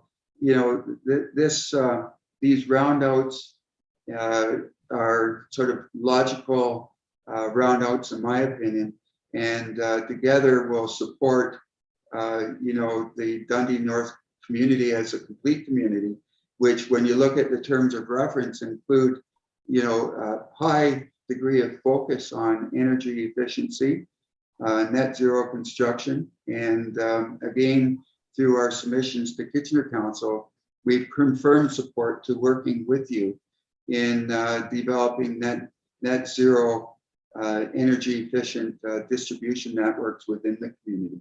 So, it has to also include, the utility providers. So Activa can't do it in and of itself, but that commitment to work with you is there. So we think it's got all the makings of what will be a great community at higher densities that will be transit supportive. Thank you. Okay, that looks like that's all the questions. Mr. Britton, thank you very much for your time and for coming in this afternoon. Yes, thanks for the opportunity. Okay, our next and last delegation is Mr. Mark Flowers. Welcome, Yes. Mr. Flowers. Good afternoon. And thank you, Mr. Mayor and members of council. My name is Mark Flowers. I'm a lawyer with Davies Howe, and I represent Schlegel Urban Developments Corp. In relation to the matter before you this afternoon, Schlegel has 2 properties in Southwest Kitchener. The first is approximately 59 hectares north of New Dundee Road, east of Fisher Hallman Road, within the area that you just heard referenced, the Southwest Kitchener policy area, or otherwise known as SKIPA. Secondly, they have approximately 58 hectares known as 236 Gell Place. That's between Bleems Road and Huron Road west of Fisher Hallman. Those lands are commonly referred to as the BSF2 lands. And I would point out that neither of those land parcels are currently designated as protected countryside. Accordingly, those lands could be considered as eligible lands to meet the region's land supply to 2051. Before I speak to our concerns with respect to the staff report, I did want to identify a process concern. And that is that we and our client were only notified of this meeting and provided with a link to the staff report on Friday afternoon, really just giving us less than one business day to respond to what clearly is a very significant matter. Given the circumstances, we've done our best over the weekend and this morning to put together a response. I can tell you that we did just recently make a written submission to council through the clerk, literally around the time this meeting was starting. But unfortunately, you wouldn't have had a chance then to review the submission prior to the meeting. It's very unfortunate in our view that we and other stakeholders and indeed members of the public were not given more time to be able to review this new material and to respond, allowing council therefore to make a fully informed decision. With respect to the substance of the report, we have three primary concerns that I wanted to bring to your attention. The first is that city staff is of the view that it does not have any significant concerns or objections with respect to the region's preferred growth scenario and are satisfied that that approach has been prepared in accordance with the provincially required land needs assessment process. Now, by contrast, we in fact maintain the region's preferred growth scenario is inappropriate and in fact has not been prepared in accordance with the provincial LNA methodology. And in fact, our planning and land economics consultants, that's MGP, Malone Gibbon Parsons, as well as IBI Group, have identified a number of concerns with the region's methodology, some of which would be similar to matters identified by Mr. Britton. And we've attached, for your benefit, copies of two submissions made by MGP and IBI to the region. Likewise, whereas regional staff has concluded only 150 hectares of additional community area land is required, MGP and IBI did their own LNA, determined that approximately 944 hectares of additional community area land is required in order to achieve a balanced growth scenario and to meet the provincial requirements. Second item is in the staff report, staff notes that no new designated greenfield areas have been assigned to Kitchener in the region's preferred growth scenario, and instead notes that most of that new community area land is allocated to the townships. City staff notes that it doesn't have any objection to that direction. I can tell you that MGP and IBI, the work that they've done, anticipate that certainly some of the 944 hectares of additional community area land that is required to accommodate the region's population growth would in fact be within the city of Kitchener.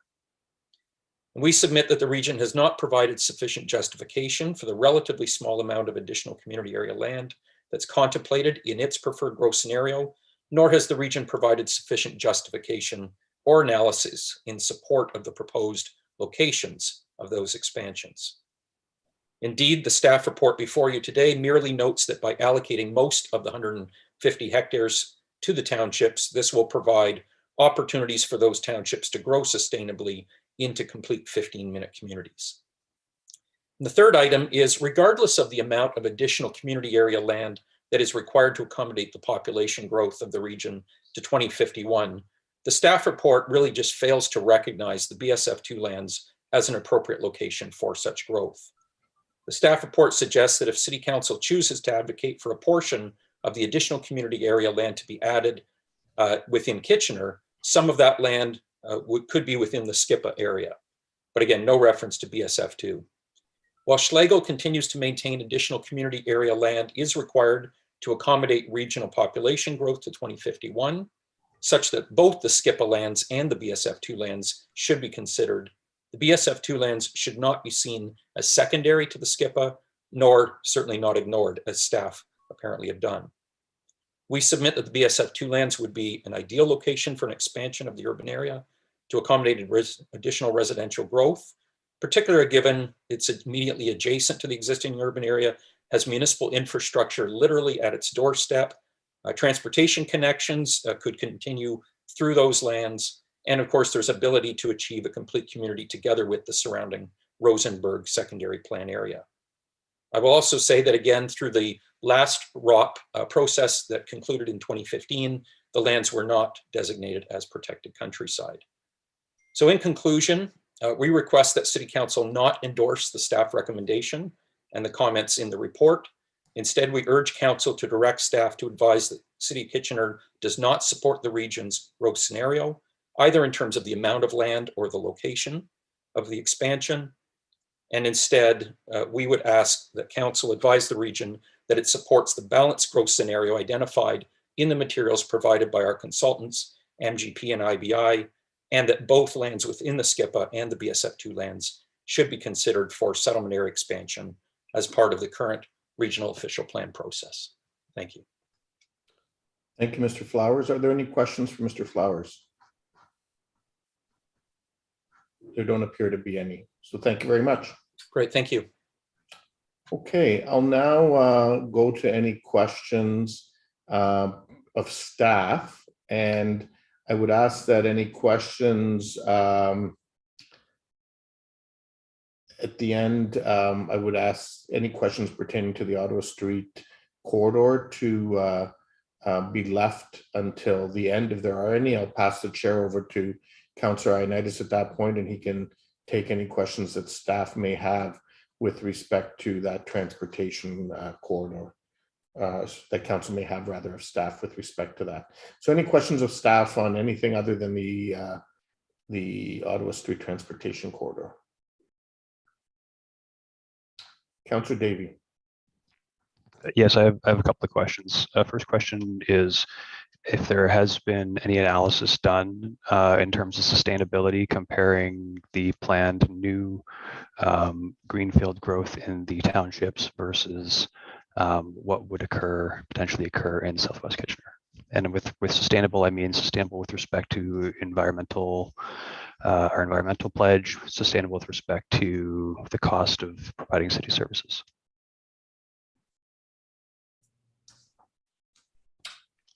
Ms. Goss?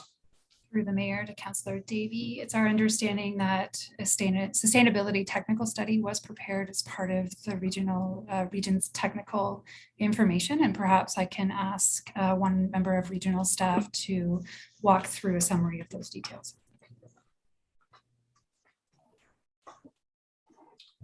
Mr. Regier. Yeah, through you, Mayor Verbanovich, I'll ask Brenna to summarize the findings of the sustainability analysis. I would, however, just suggest that the comparison or the policy recommendation regarding the community expansion areas in the townships is part of a larger strategy related to complete communities, attempting to support the reduction in single occupancy vehicle trips back and forth into the urban area of the region, to deal with basic services and that sort of thing. So there are multiple policy objectives involved in contemplated, attempted to be achieved here through the regional official plan amendment. Sustainability is clearly a really important one. And there are a number of lenses or a number of ways of achieving that. But perhaps, Brenna, if you could speak to the structure of the sustainability analysis. Sure. Through you, Mayor Verbanovich, the region undertook with SSG Consulting, which is Sustainable Solutions Group, consulting a greenhouse gas emission analysis based on the 3 growth options that were presented in April. And it determined that, of course, as you can probably recognize, the lower amount of urban area expansion anywhere reduces significantly the amount of greenhouse gases.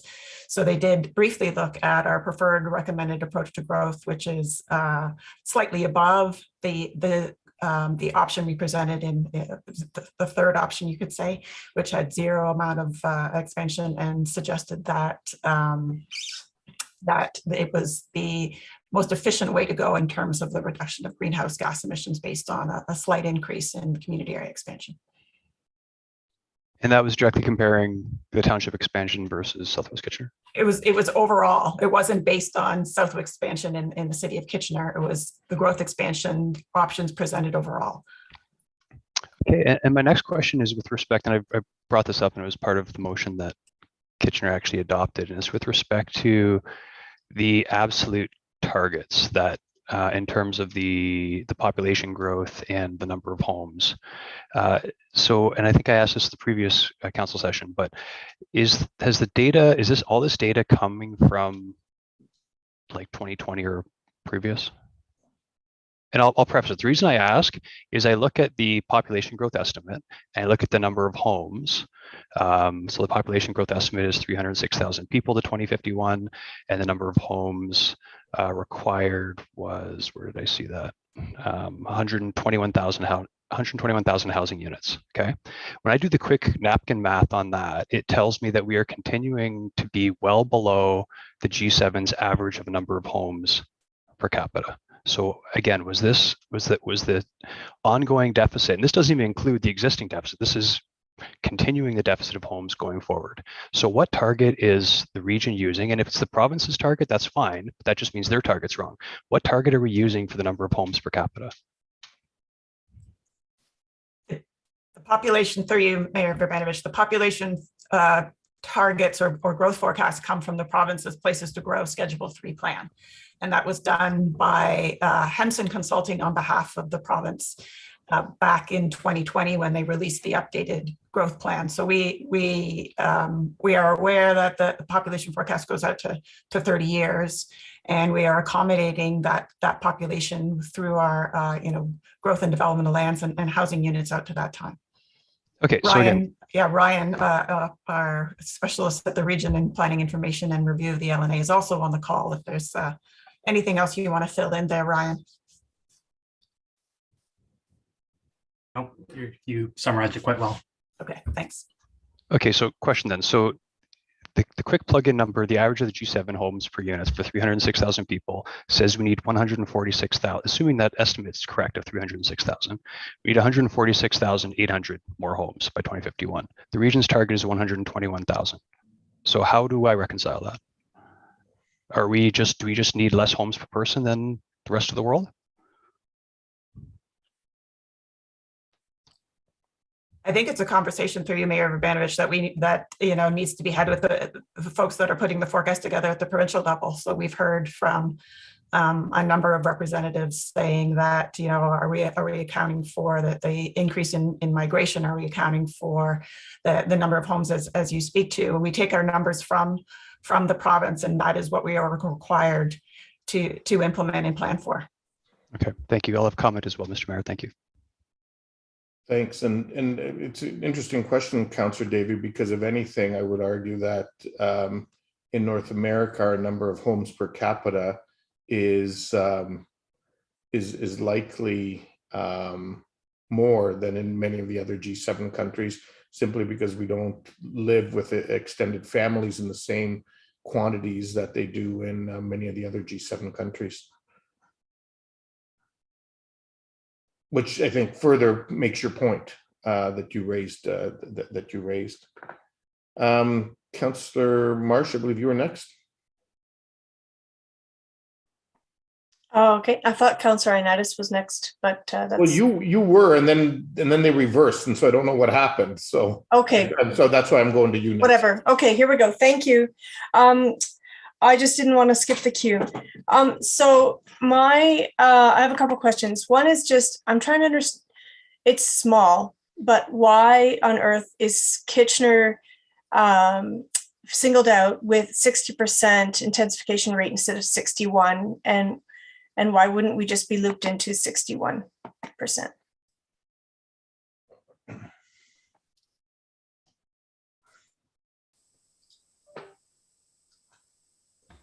There we go. Through you, Mayor Verbanovich, the 61 target is 61% of the region overall. So are you looking for the same overall intensification target for the city of Kitchener? So are we just given the Kitchener specific number because we're Kitchener, but each and every municipality and growth city and township has its own intensification target? And okay, gotcha. That makes more sense now. Thanks. And then I'm curious about the accounting for, where's my other question? I'm curious about the accounting for infill. We're hearing from many advocates for increasing our growth area within Kitchener. And I'm just trying to understand when we're looking at infill, are we not assuming that quite a number of the new units that will be built over the next 30 years will indeed just be adding to the number of units within on a specific piece of land, and so we don't need as much designated greenfield area as people might expect. And Rod, maybe you want to tackle the housing discussion. Yeah, sure. And I'd also look to Natalie as well. But certainly, that's exactly the point. Kitchener has the benefit of excellent transit services and a significant inventory of underdeveloped land in station areas that is going to provide a tremendous amount of housing over the next number of decades, as the last decade has already delivered for the city of Kitchener and the region in station areas. So we see a lot more of that taking place. You know, I'll give you an example. The Schneider's redevelopment site is a perfect example of a large scale project. There are many smaller scale and some quite modest scale projects that are intensifying underutilized parcels, excuse me, in transit supportive areas, you know, on arterials and that sort of thing. Okay. So that's the essence of the exactly. Of the strategy. Yeah. Thanks. Okay. And then a question, I think, for City Kitchener staff. In our report on page 11, there's the figure 3 that looks at the 3 graphs with current conditions, growth, and then projected. I'm a little curious about the definitions of low, medium, and high, because in the description above, you're talking about low rise and mid rise, high rise. But then in the definitions below the graph, we're talking, the definition of high is not high rise, but high includes things like stacked towns. That's not high rise. And so I want to make sure that we're all talking about the same thing here, so that we can, we can put minds at ease that are concerned that we're just focused on high rise instead of higher density intensification. So if you could just. Yep. Sorry, Ms. Goss. So through the mayor, the figure 3 references data from the region's consultants, so Watson and Associates, and the definitions that they use to be consistent with the land needs assessment methodology talks about density. So low density is singles and semis, medium density is townhouses and duplex, and high density is stacked townhouses and all apartments. So it's not talking about low, medium, and density rise development, it's talking about a density. So to ensure consistency across the region, when we're talking about different housing typologies, that's what Watson and Associates uses to be consistent with the land needs assessment methodology. Great. Yeah. And so, but where do high rises fit in there? They're just lumped in with the term apartments, and the low rise to high rise is not included in that analysis. Is that right? So through the mayor, the high density would be the higher rise apartments generally. Yeah. So okay, my time is up. Thank you.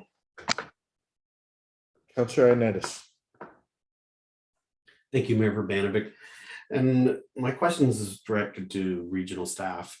And I'd asked this similar question to one of the delegates, because as a layman that doesn't have much knowledge about everything that's with this process, and I think Councillor Davey did touch upon a bit of it, but I got a little bit distracted here at home, so I don't know if I got the full picture there. But to me, when I see destruction of farmland outside in the country, in the townships, to me that seems a greater impact than what would be the destruction of farmland that's within the urban boundary of Kitchener, that has all the infrastructure there already in place. And according to the rest of the ROP plan, it's got its future with connection to maybe possibly the 401. And then just within a couple kilometers north of that, you're dealing with ion expansion. So to me, and then when you see in the other areas, when you're looking at, having pumping station agreements and all that stuff and going over other areas, to me, it doesn't make any sense to me. So, and I say this with all due respect to you, Mr. Regier, because you're one of my most favorite administrators in all public sector, and I have the most ultimate respect for you. So.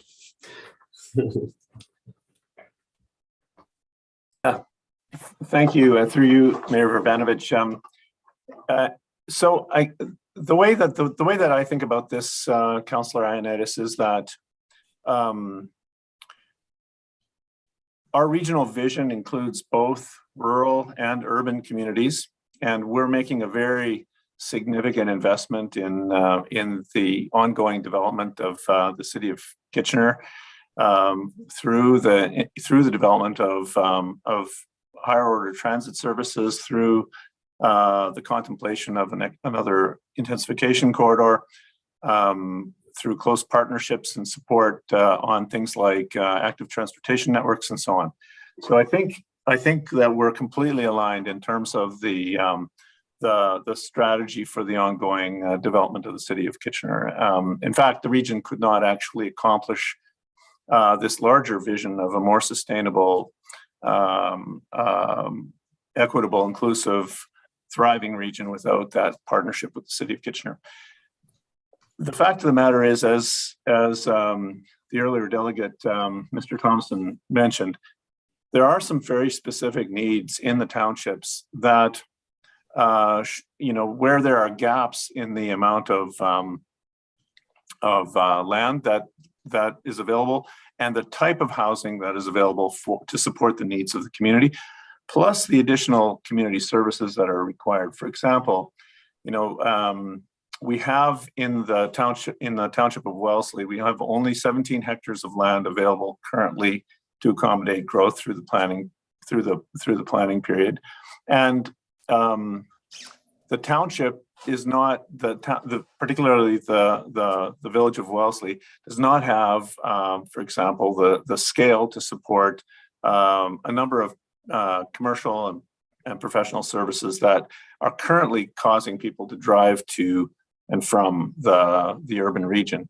So that's an example of a place where, in order to achieve the concept of a complete community where people can actually get the bulk of their services within that 15-minute walk or cycle, we actually do need just a little bit of an expansion. And that's the case really with all of the township areas. They aspire, for example, to having a transit connection to the region. So, but we know that the densities out there and the scale of the population is not yet sufficient to really support transit, which is difficult under low density situations. So this is an opportunity for us to adjust some densities, to expand to the point where those populations can actually support the necessary services. I would also say that with very few exceptions, the service offering, like the capacity in terms of, for example, sanitary waste capacity and that sort of thing, is available for that growth in the same way that it is in Kitchener. Like, think about the capacity of the wastewater treatment facility in New Hamburg has additional capacity for up to 10,000 people. The air system has additional capacity.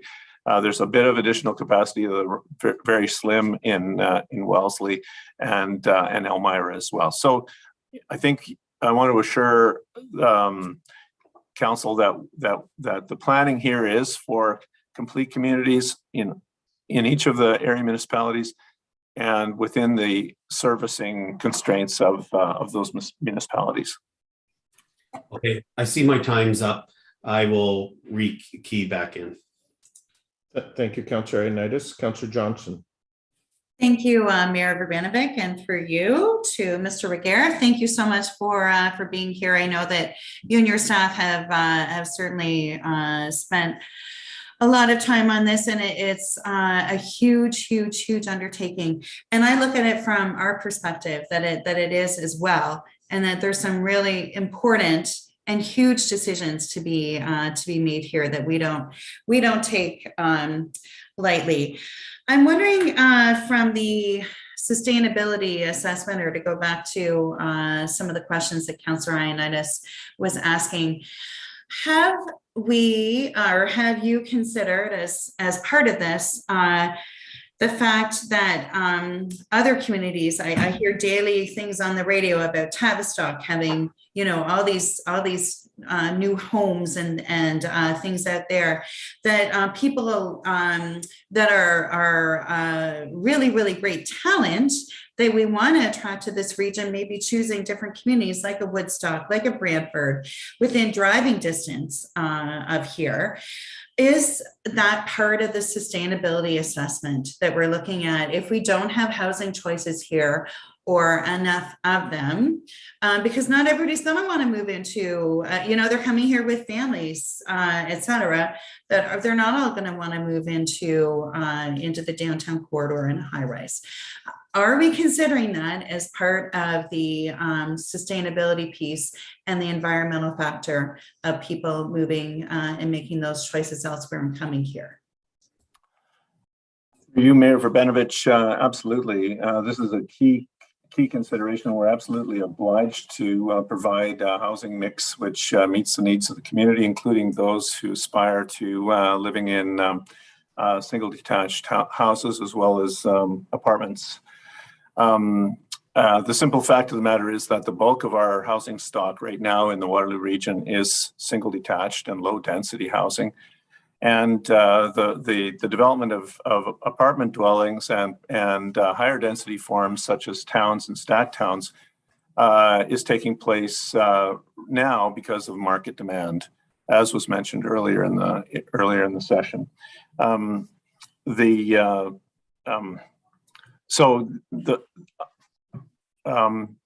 think the answer is clearly yes. The city has a very significant inventory of lots that are currently in the hopper. About 30% of those lots are designated for low density, that is either singles or semi-detached dwellings. Something like 15,000 of those across the region as a whole, 35,000 units that are currently in either draft approved plans pending or registered plans of subdivision. So I guess what I want to assure council here is that the regional official plan is looking out to the 30-year horizon. There is a very significant inventory of housing across the entire spectrum of densities that's available in the development industry right now. So the supply constraints that have been argued are causing house price inflation is simply not the case in my opinion. In fact, there's a plan of subdivision that's going out to consultation now with between 2,000 and 4,000 residential units in it, and most of those are in low density forms. So I think that there's ample supply of low density housing. Thank you.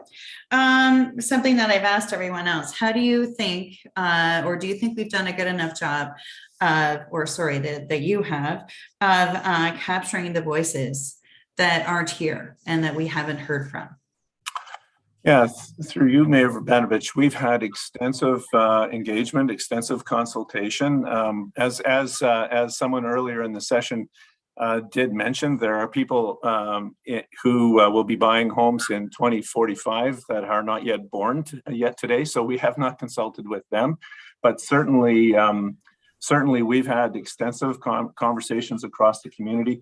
not just with regard to the official plan and the policies that we are bringing forward here, but also with the vision that we've all created as communities for a more inclusive, more sustainable, thriving region. So I think that we've had a lot of dialogue.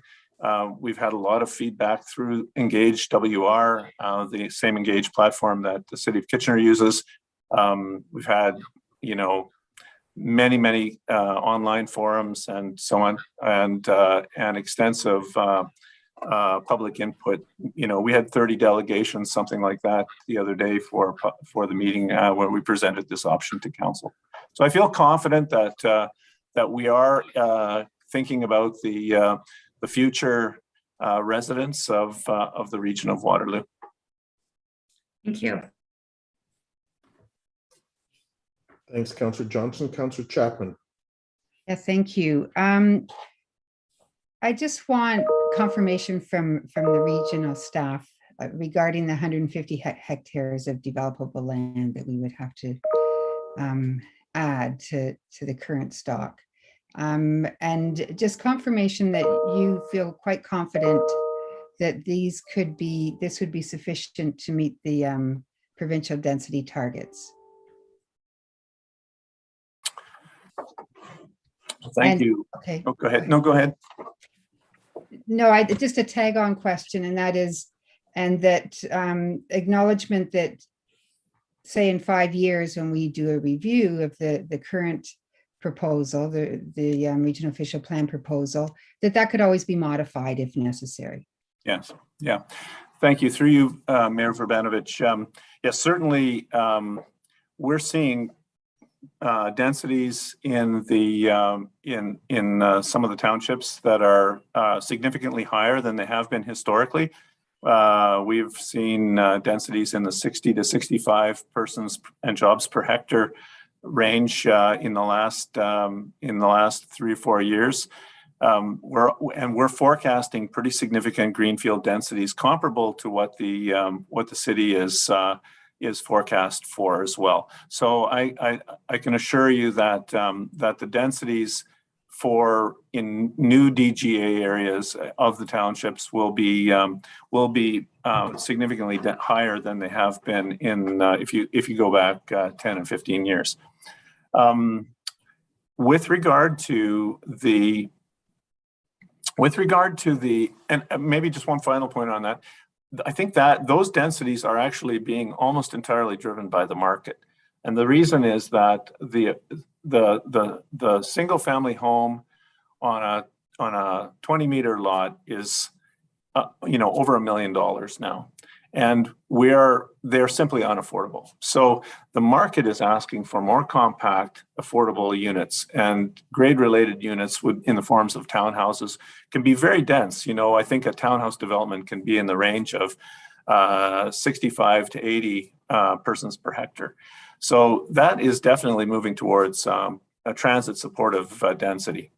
With regard to the renewal of the regional official plan, we are obliged as a region and as a group of municipalities to review the regional official plan every 5 years, and we're periodically required to do a major review of the growth requirements, known as a municipal comprehensive review.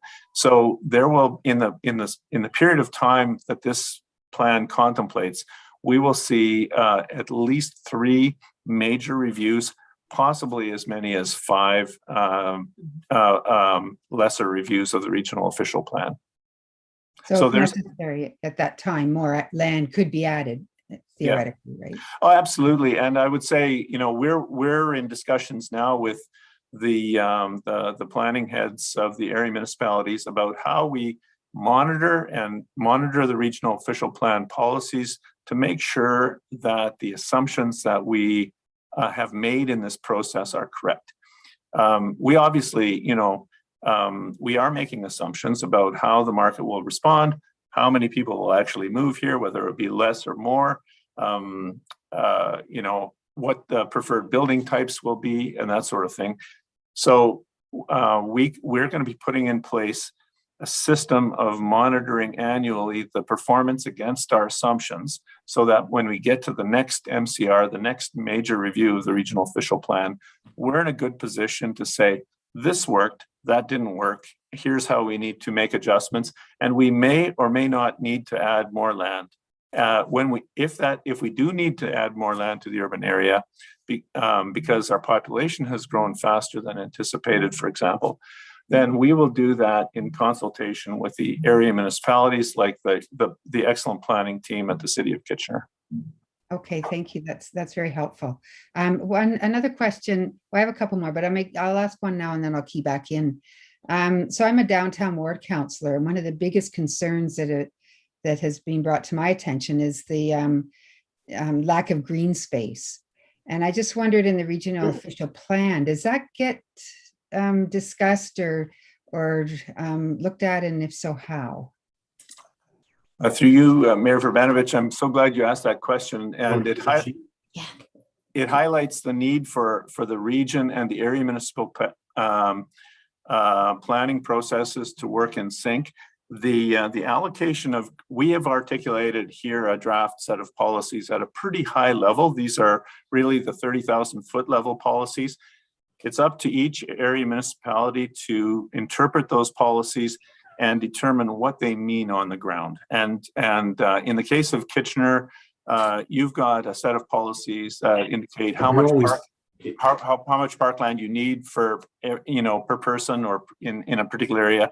That work through the secondary planning process is really the responsibility of the area municipality, and we'll definitely work to support Kitchener through that process. Okay, thank you. I'll be back in. Thanks. Councillor Schneider.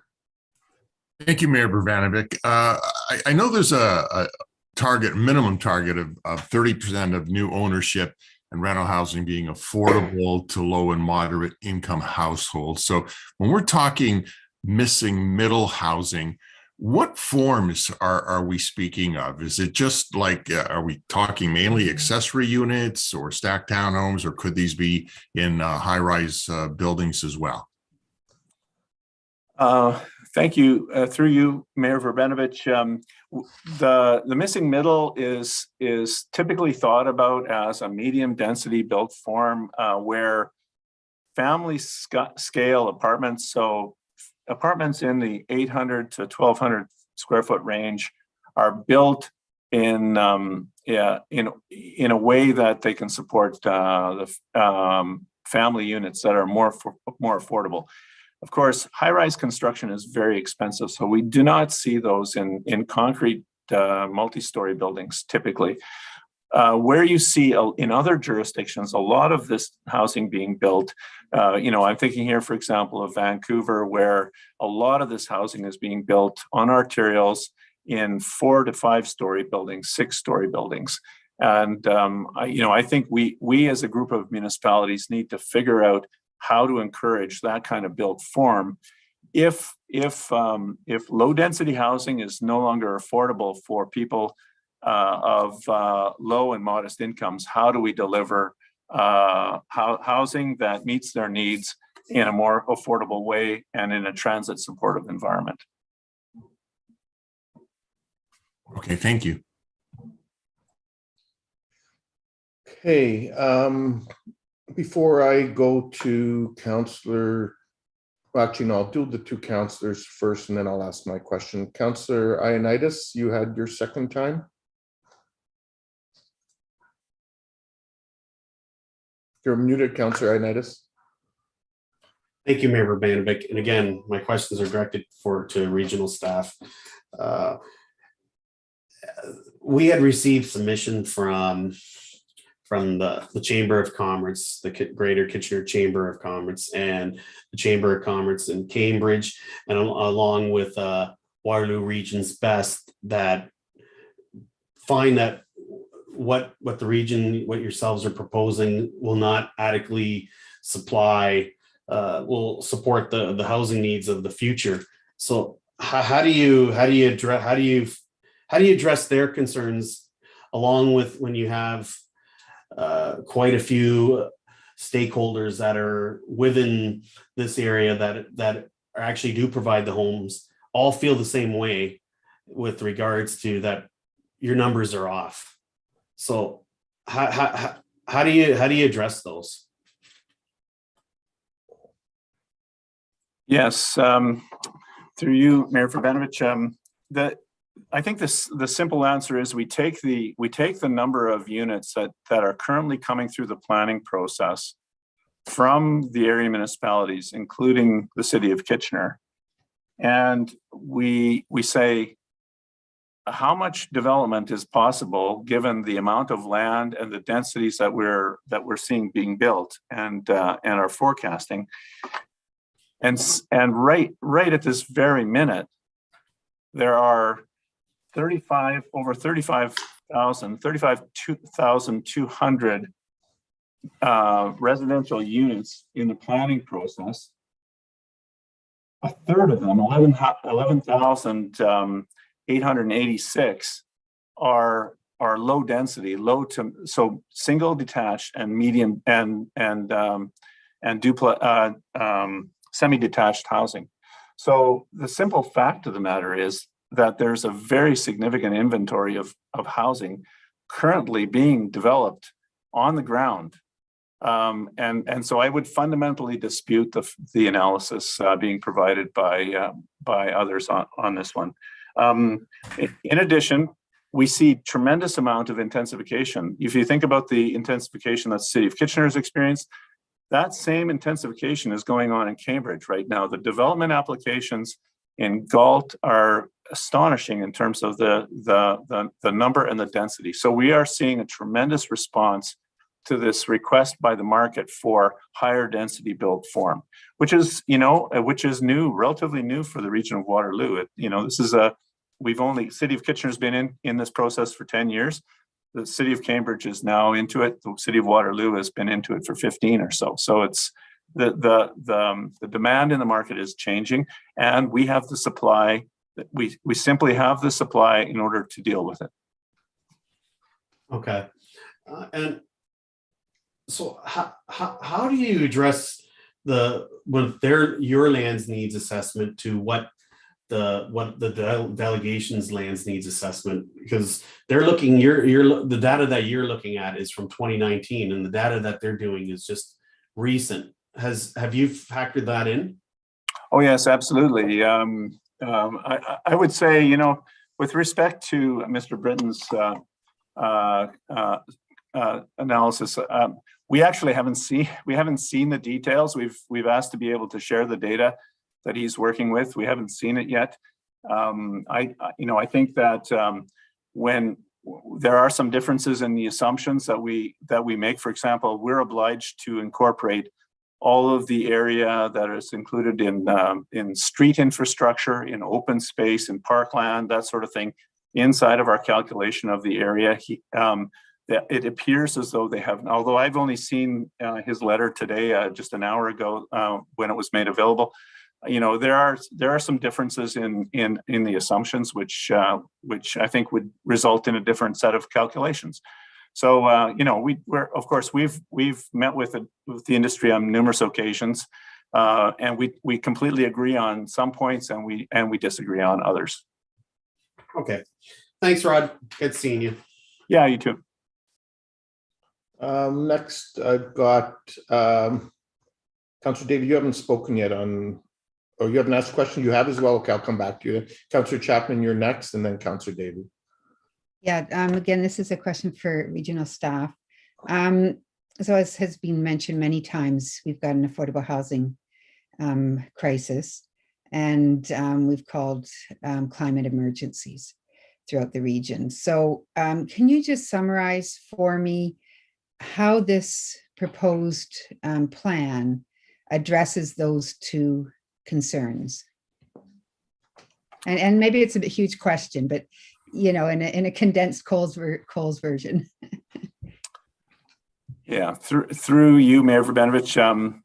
So this plan fundamentally rethinks the way we design communities. We need to build them from scratch as transit supportive, walkable communities where people don't have to travel far to meet their daily needs. And therefore, one of the key ways of achieving affordability is to reduce the need for a second vehicle, for example, in a family, where you actually can get by as a single vehicle family, and you reduce the need of single occupancy vehicle trips. The way we do that is by providing good transit in transit supportive communities. So the concept of building housing and building housing in the right form, in the right location with the right services, all together work to support affordability for families and people of modest means. I think the affluent may very well for the future, for the foreseeable future, be able to choose to live in single occupancy vehicle or single detached housing on large lots, but we know that to build an inclusive community, we need to build it more compact, and we need to provide good transit service so that people have mobility options. And are there any actual features that you include in your analysis that would require every new build to have? I mean, I don't want to go into inclusionary zoning right now because I know there are limitations as to where we can actually implement it. But as far as sustainable features in every new build, right? Whether it be the type of windows, the type of, I don't know all the LEED certified categories, and not that they would necessarily need to be LEED certified, but does the ROP have the ability to require certain features within new builds to help us meet our sustainability greenhouse gas reduction targets? The ROP is introducing sustainability and particularly greenhouse gas reductions as a key objective of community design. What we're not able to get into here is changes that would need to really come from the building code, and those kinds of changes are underway now and certainly contemplated. But what we're hoping to do here through these policies is to work with the area municipalities like Kitchener to build a set of regulations about the consideration for increased energy efficiency at a community level, at a neighborhood level, right? So the work that Kitchener is doing in district energy heating, for example, heating and cooling. We want to be able to require that as part of the planning process at a neighborhood level. If this ROP amendment is approved. And so I'm sorry, I haven't caught those details. So that would be part of the ROP, that say a new development or even an existing development that we introduce district energy, for example. Well, the thing about the ROP is that the ROP really operates through the area municipal plans, the City of Kitchener plan, and the subsequent zoning bylaws, right? So our policy is going to request that the City of Kitchener amend its plan to require certain assessments regarding, for example, energy use, right? And so that ultimately will happen through a partnership with the City of Kitchener and the region of Waterloo. Okay, that's very helpful. Thank you. Thank you for all the work you've put into this. Yeah, our pleasure. Councillor Davey. Yes, thank you. I want to start by asking actually either regional staff or city staff if they could please confirm in the prediction of the going forward of the number of units they're planning to build per 1,000 people. I have it calculated at 395 new homes per 1,000 people, but it's a pretty simple calculation according to Appendix C when we're looking at 306,000 people and 121,000 housing units. But I'd like staff to confirm that if they could. While they're doing that, sorry, can I get a nod to comprehend that question? Again, I'm looking for the number of homes proposed per 1,000 units, or sorry, per 1,000 people, if I could. While staff's looking at that, what triggered me a bit is the assertion, I want to make sure I heard it correctly. The corporations like Crown Corporation, CMHC, et cetera, are all out there screaming that there's a housing supply shortage, especially in Ontario. And I'm not sure that I'm hearing that here. So could I get some clarification? Does regional staff believe that there is a housing supply shortage in Ontario? Well, with regard to the second question, and I'll ask Ryan to speak to the first question. With regard to the second question, Councillor Davey, if there is with regard to the resolution of the City of Kitchener, we're certainly interested in doing a deep dive on the question of the supply crisis. And tools to mobilize supply. However, what we can say with certainty is that the land supply is not constraining the housing supply at this stage. We simply have an enormous amount of land in the development process right now. And that land is being brought into into production as we speak. In fact, at a regional level, we've set records for the number of residential building permits that we've achieved or issued, that the area municipalities have issued over the last 3 years. So we're building at a rate that is unprecedented in the history. I think we'd have to go back to 1990 or in the 1990s to get to a point where we're building anywhere close to the number of homes that we're building right now. So I think that the industry is responding to increased demand, and the supply of land is there to support the industry as it's building.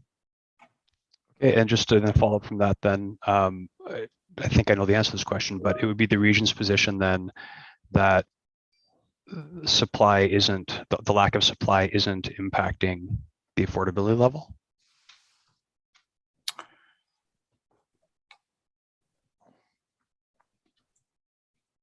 Through you, Mayor Vrbanovich, I think we've seen increases in interest rates over the last 2 months.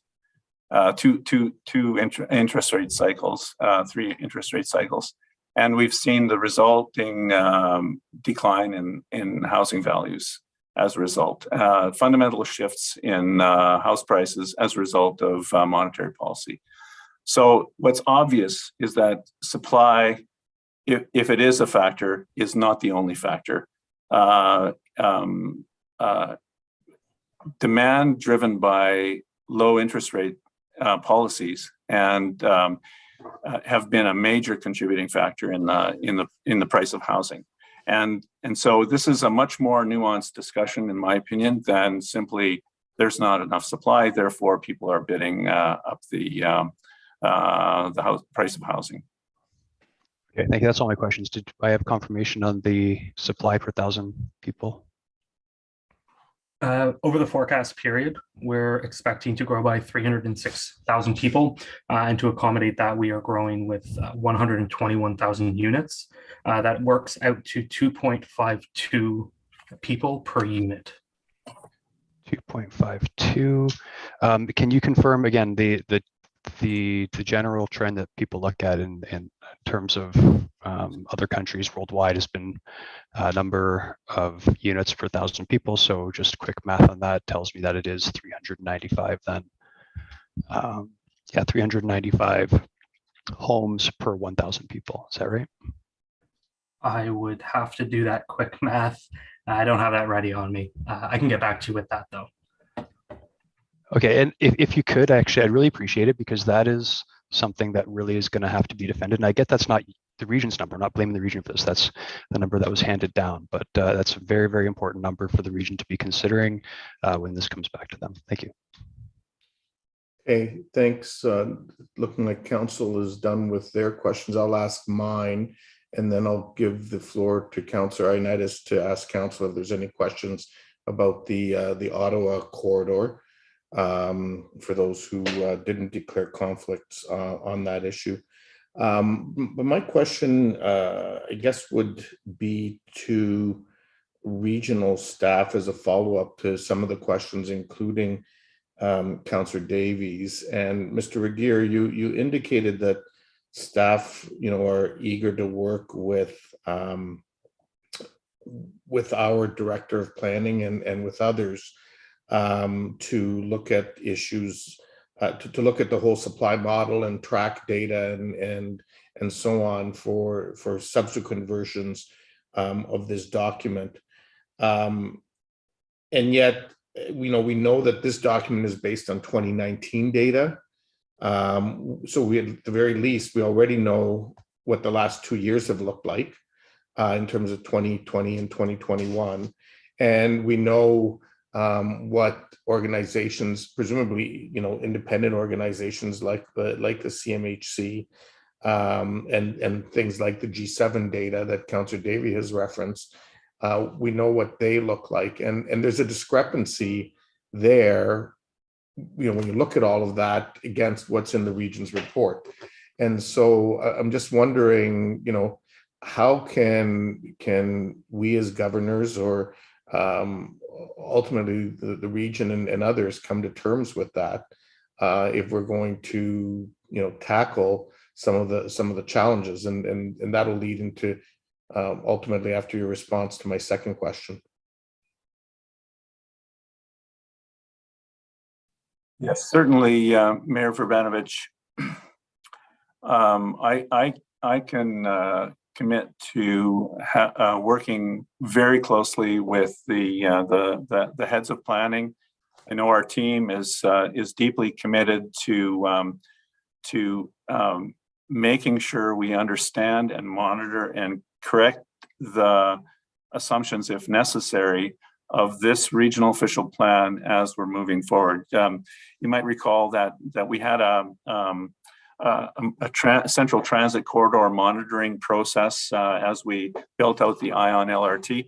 What we'd like to be able to do is set up a similar process for monitoring the implementation of the regional official plan, so that we can make sure that the data that we're getting in from the 2019, 2020, 2021 planning years, the 22, 23, 24, and moving into the future, will be clearly tested to make sure that our assumptions were correct, and if not, then we can modify them in the next regional official plan amendment.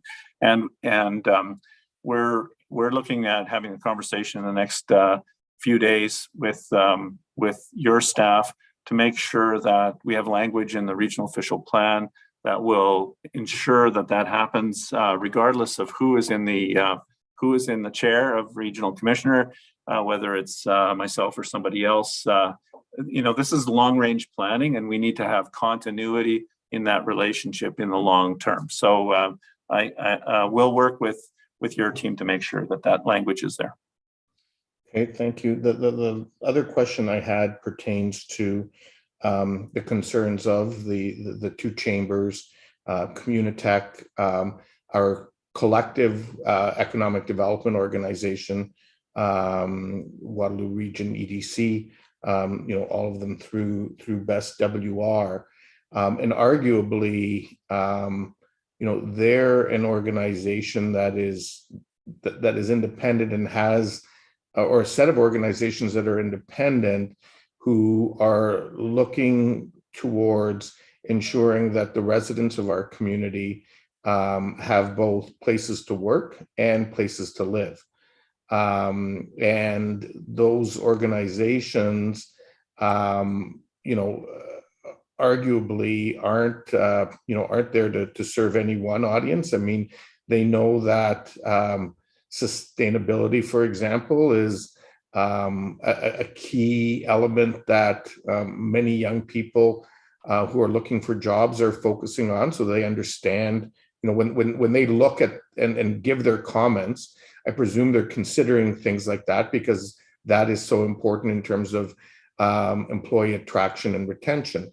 Similarly, when they look at issues of housing supply, they're hearing from employees, they're hearing from employers around the challenges that people are having. And I've certainly heard this from, companies locally who are having a hard time attracting people because of lack of supply, lack of affordability, and people not wanting to necessarily, respectfully move out to Tavistock or someplace, and because it's more affordable, and have to commute in.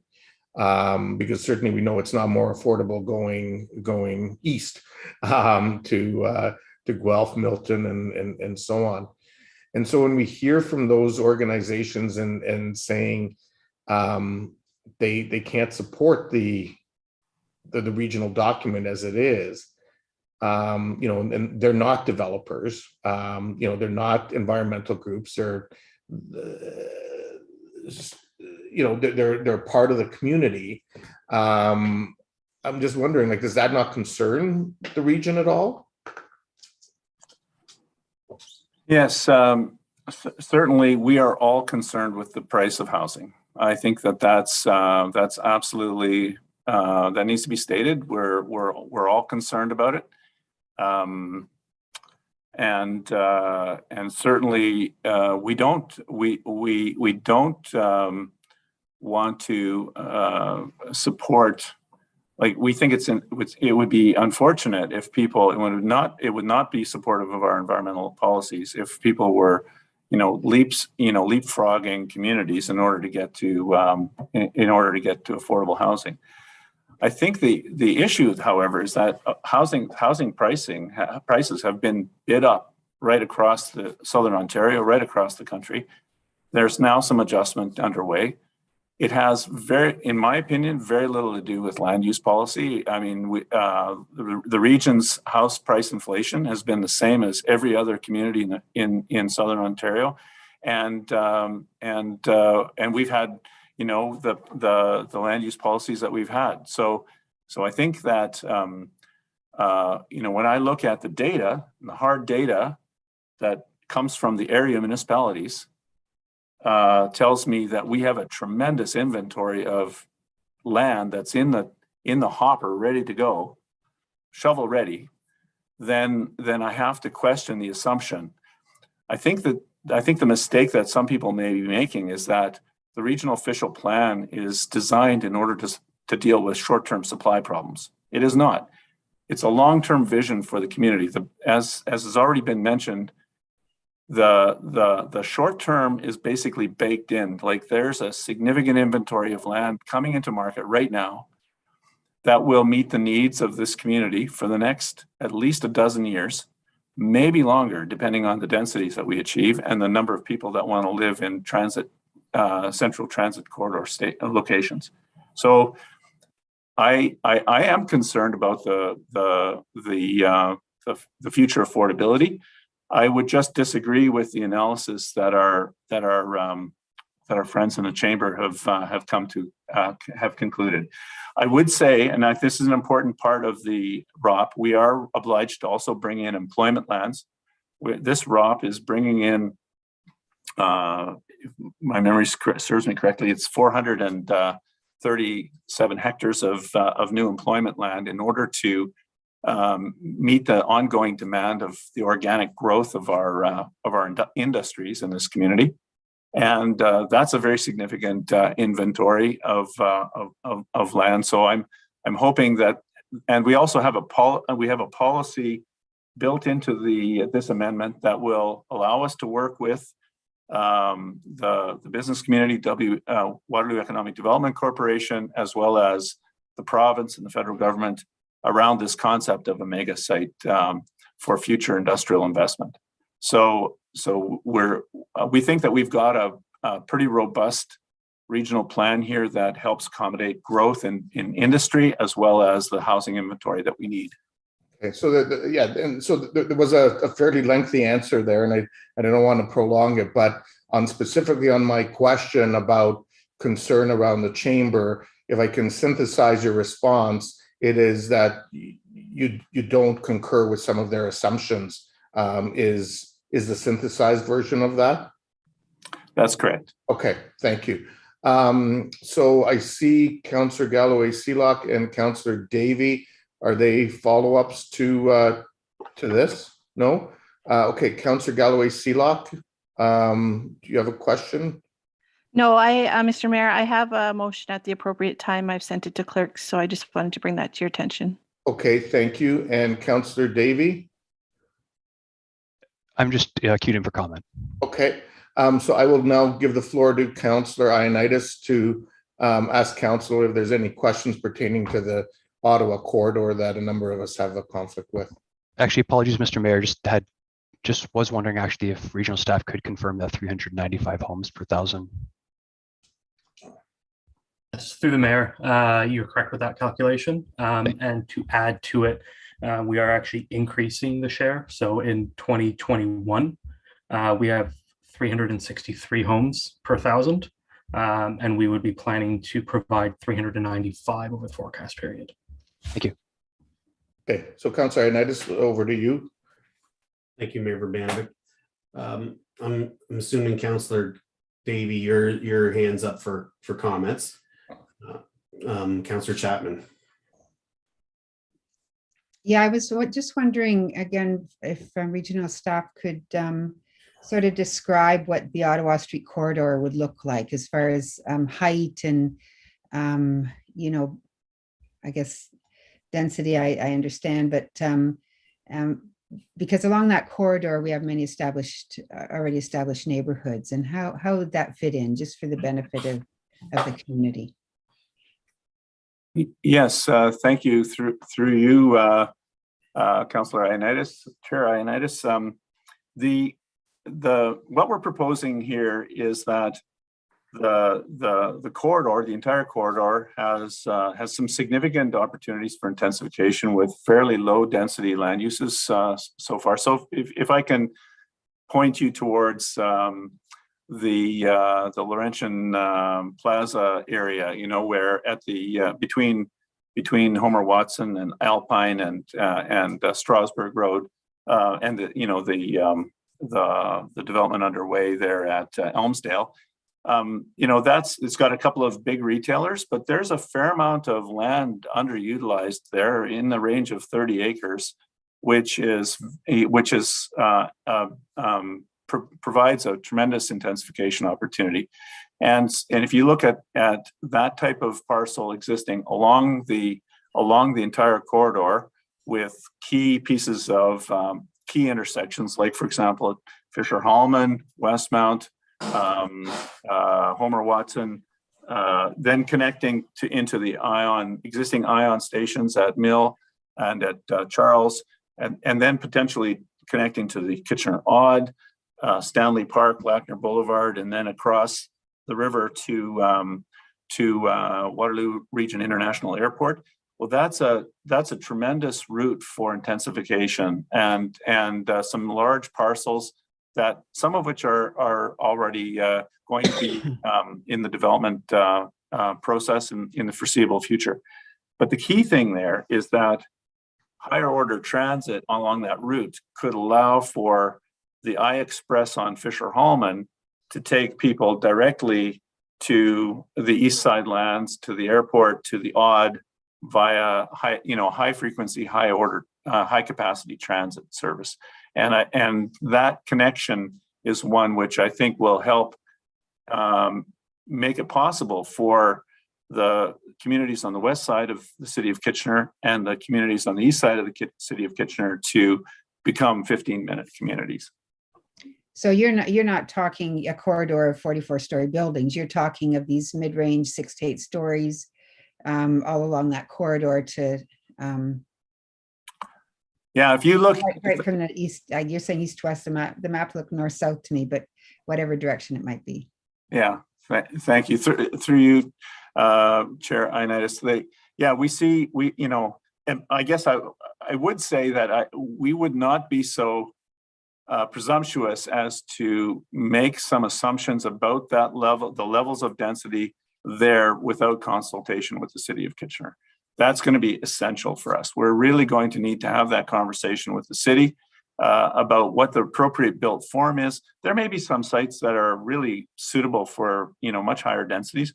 But if you look at, the great European cities, for example, a lot of them are 6 stories. And if you see what's going on in Vancouver right now, a lot of 5-story, 6-story developments, 4-story developments on these transit supported corridors, right? So I think that, we'll see a varied built form emerge, and it'll be done in consultation with the city as the appropriate body for planning that level of development.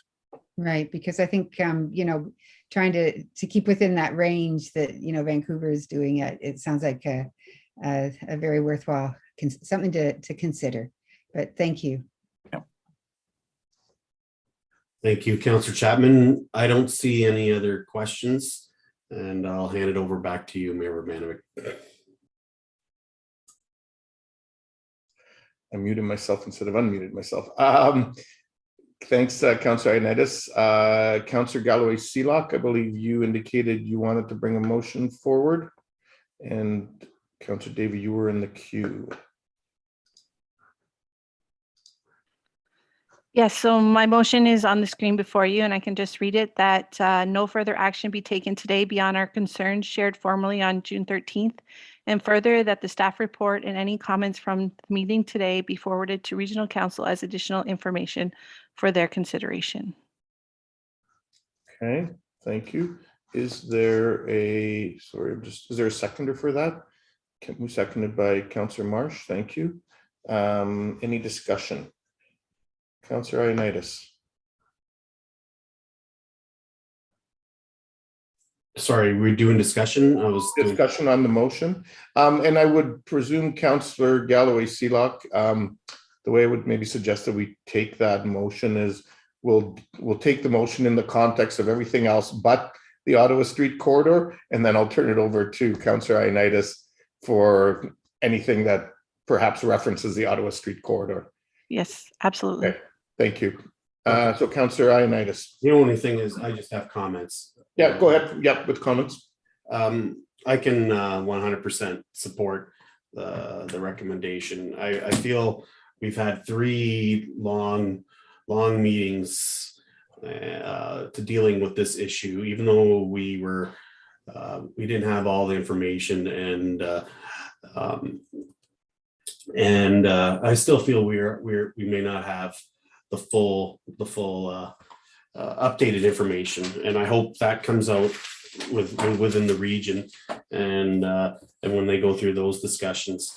But one of the things, again, and I know the region has stated their reasons for why they look at the expansion in the townships, and I do understand that. I think there is a balance, but I really do feel we're missing out on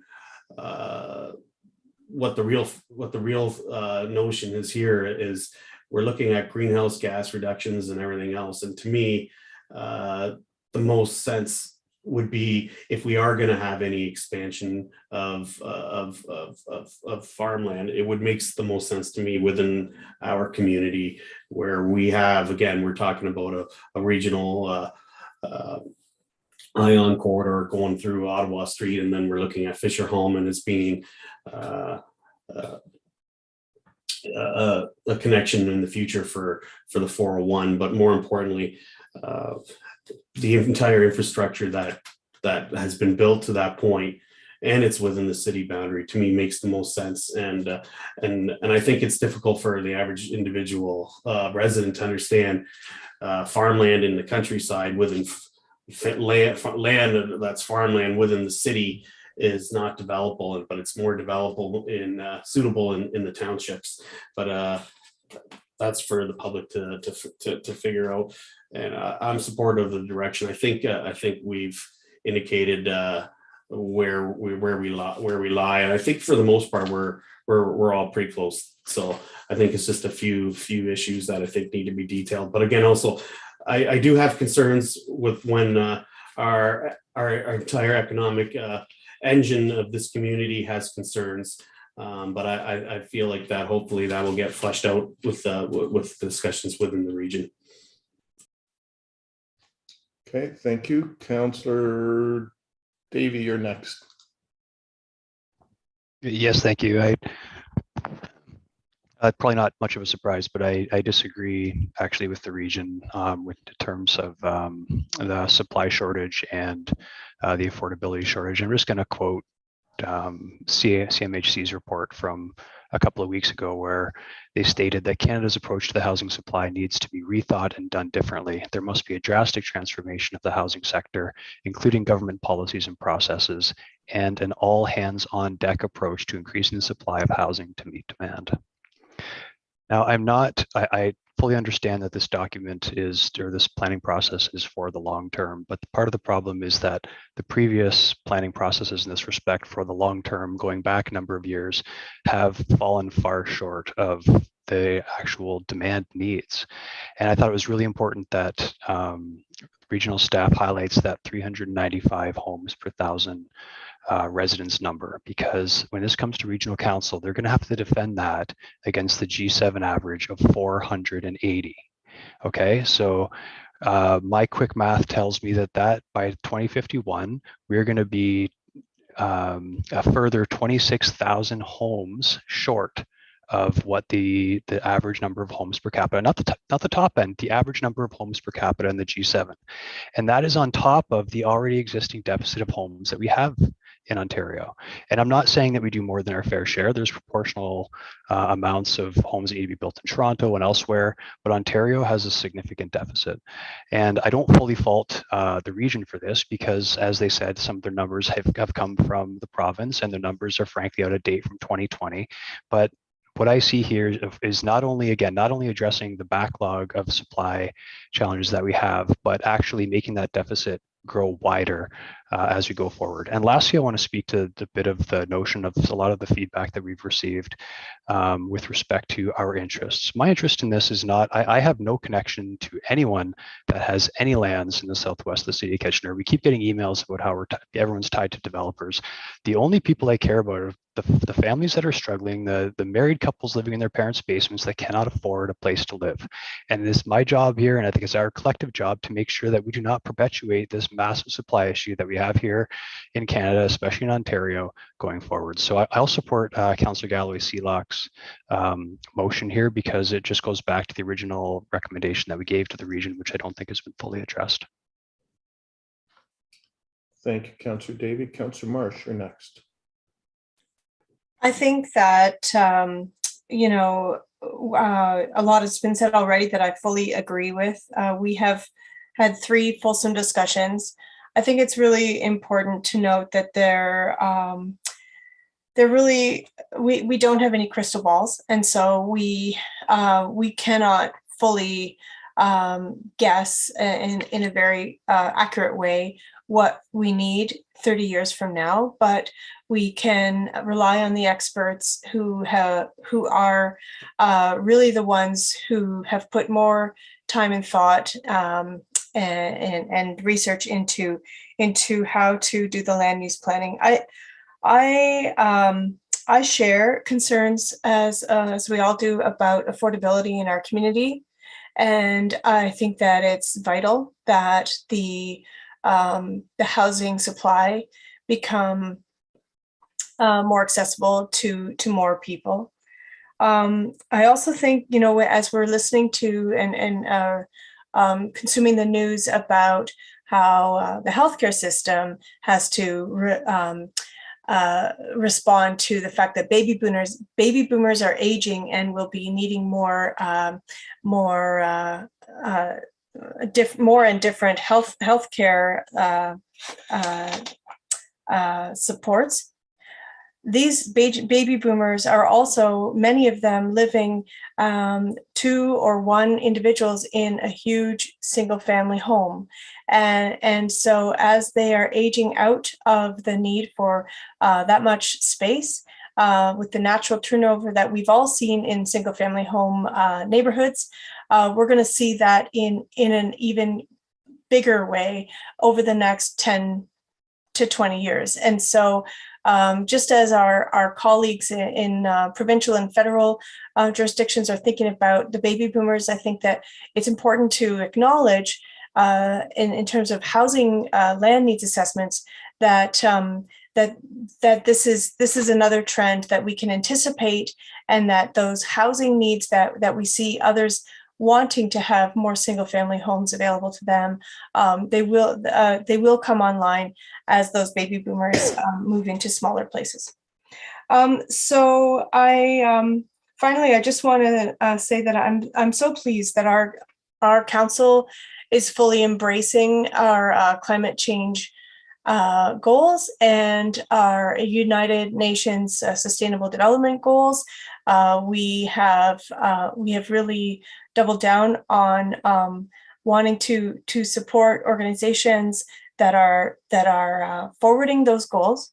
And so we, as a community, Waterloo region wide and Kitchener specifically, also need to contribute in the way that we build complete communities, complete neighborhoods that decrease the need for us as a community to rely on single-use or single passenger vehicles. So I'm excited to support this motion, and let's encourage the region to continue on with their plan with the additional missing middle housing. Thank you. Next up is Councillor Johnson. Thank you, Mayor Urbanovic, and thank you, Councillor Galloway-Seelock, for bringing forward your motion today. I 100% will be supporting it. So thank you, very appreciative of that. I'm concerned, I've been concerned from our first meeting that we don't have the data in place to make a good decision here. And I asked numerous questions today about such things as what is the province identified as what the region is supposed to be putting into a land need assessment. We've heard that not everybody's in agreement that what is in this particular one is actually what was needed to be in there. We have heard from and as Councillor Ioannidis stated, we've heard from our local economic development partners here saying that they have a huge concern with regards to the data and the numbers that are here. And what happens if there's a big mistake that's being made here? Putting it off for 5 years to say we happen to make a mistake, I don't think that that's acceptable. When we hear, when proposals or development applications are put forward, when we hear from neighborhoods saying, stick to the plan. Well, if you don't get your plan right, then we're in trouble then whenever we're looking at numbers and trying to make good decisions. So I have a concern about the data that's before us. I would love to see more of a consultation, I guess, with the business community and with the region on these numbers. And can we take some more time? This is a big decision, is to look at something that's 30 years out. And I'm actually, Councillor Marsh, I love what you're saying about seniors and looking for other places. I'm concerned actually that due to what's happened during the pandemic, that more and more people are going to want to age in place and not look at going into other places. So I'm not exactly sure that the supply will be there for others, that maybe they will want to stay in their own homes. All that being said, this is a really important conversation, and I don't think that we have heard adequately we haven't captured the voices that are looking to move here, that want to be a part of this community. So I'm thinking that more work needs to be done there as well. So thank you, Councillor Galloway-Seelock. I will be supporting your motion. Next up is Councillor Schneider. Thank you, Mayor Urbanovic, and thank you, Councillor Galloway-Seelock, for this motion. I think it sums up what we've heard from our residents and agencies, and it will include the comments from today as well.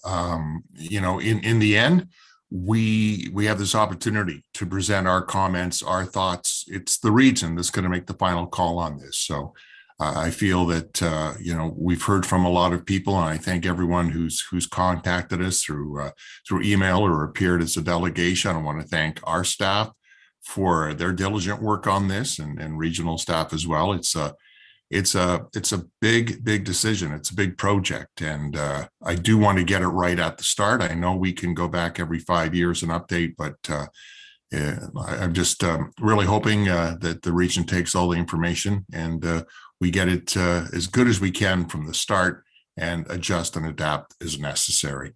Thanks. Councillor Singh. Thank you, Mr. Mayor. I too support Councillor Galloway Seelock's motion. I think it places decision in region's hands as they belong, while giving the necessary input from all sides in this true form. Those that may agree with the recommendation that regional has to have put forward, and others that have a very different perspective, and seeing perhaps this recommendations don't go far enough to ensure that we have the right level of intensification and the density plan for the future. And the small opportunity that I have. Councillor Singh, if you can just make sure you're close to your mic. Yep. The small opportunity that I have, Mr. Mayor, I asked the regional staff to be considerate and be bold, ensure that we are transformational in this document that plans out density and growth for the next 30 years and ensures that we have the right type and amount of housing stock, because this in itself will unlock the true potential for our region and the economic viability. Housing is proportionally and in tune to the needs and requirements of talent attraction. We've heard this time and time again from our partners in the region in economic development, that there is a serious shortage of housing. Not now, but looking out in the future as well. And now is the opportunity that we have to ensure that we grow the right way. The last part that I want to say, Mr. Mayor, is we have a responsibility, not only through fiduciary, but morally as well, that we use our existing infrastructure. That's not just the pipes into the ground. That's the parks that we have. That's the libraries that are already built. That's the schools that we have. That's the fire halls that we have, to ensure that we are managing our infrastructure that's already been built and we're utilizing that for future growth.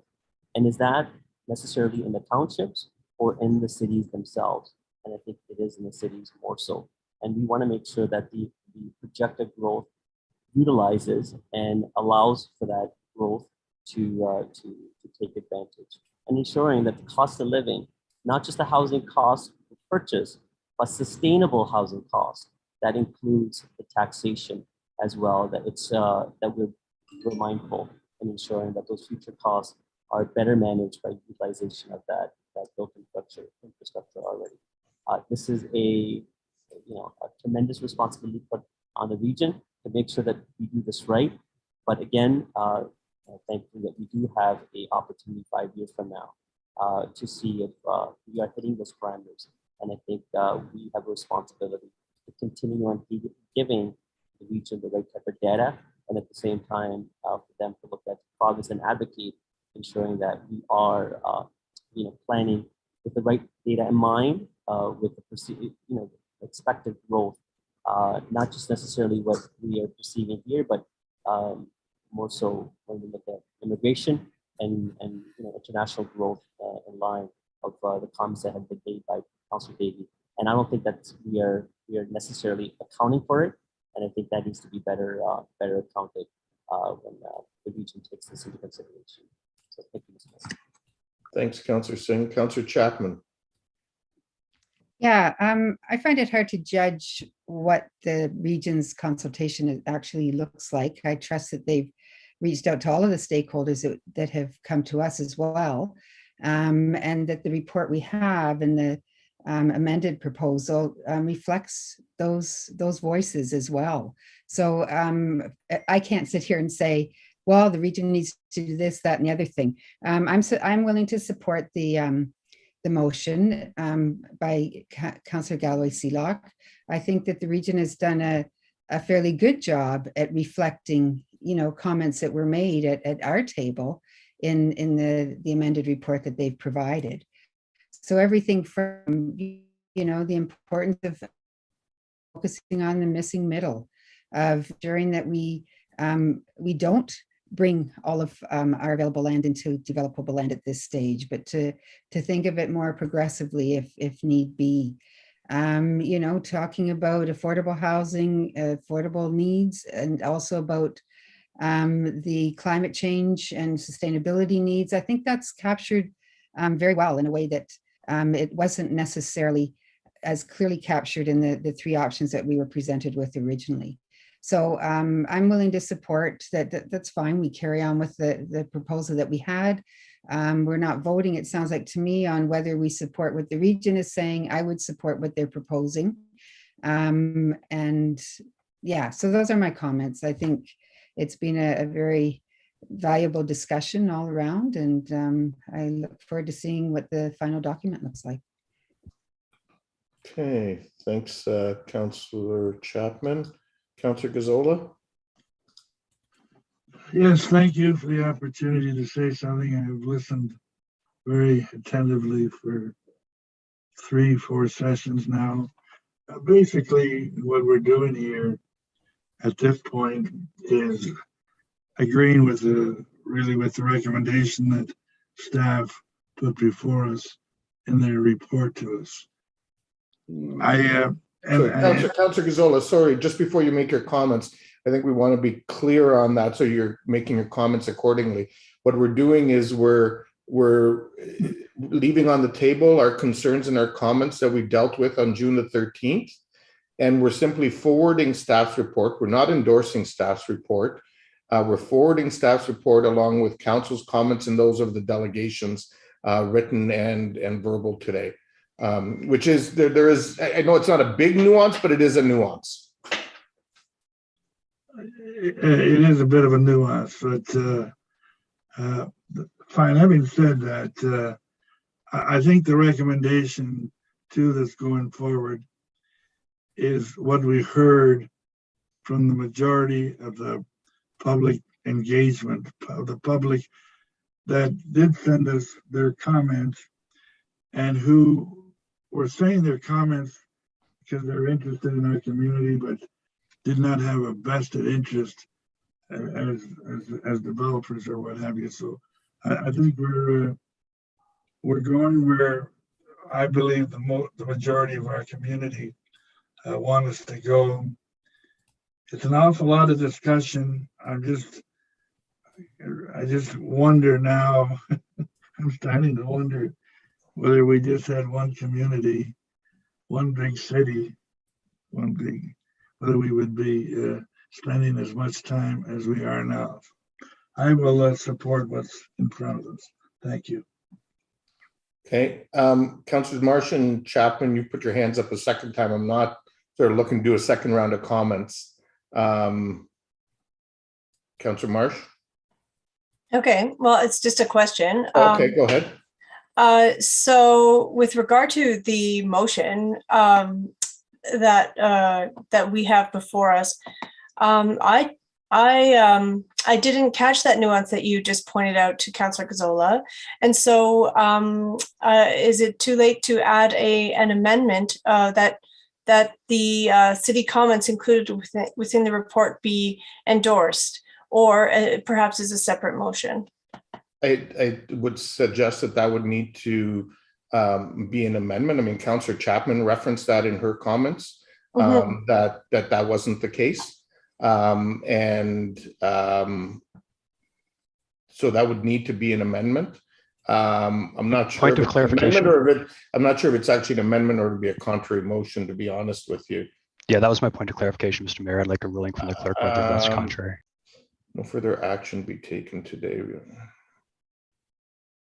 Yeah, so I would actually say it would be a contrary motion. So this motion would have to fail, Councillor Marsh, and then we could consider the other motion. Maybe you and I are reading differently. That no further action be taken today beyond our concerns shared formally. That no further action be taken today. What maybe I would like to ask Councillor Galloway-Selak for clarification on the meaning and if endorsing the report would be contrary to her motion. Councillor Galloway-Selak? Yeah, I'm not supporting the staff recommendation, but looking to have the staff report sent to the region. So I think it would be contrary. All right, fine. Okay.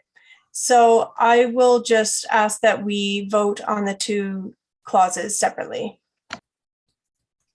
Okay. That's fine. And recognizing that we'll actually be voting on them a third time with that Councillor Ioannidis will deal with specifically just related to the Ottawa Street corridor. Councillor Chapman? Yeah, no, I just want a clarification on the same. So we're not, I mean, I said that we weren't voting on it because I figured if this passed, then it wasn't going to be voted on. But if we voted on it separately, essentially we could be, okay, that's fine. Maybe you can put that up when we vote. I'd appreciate it.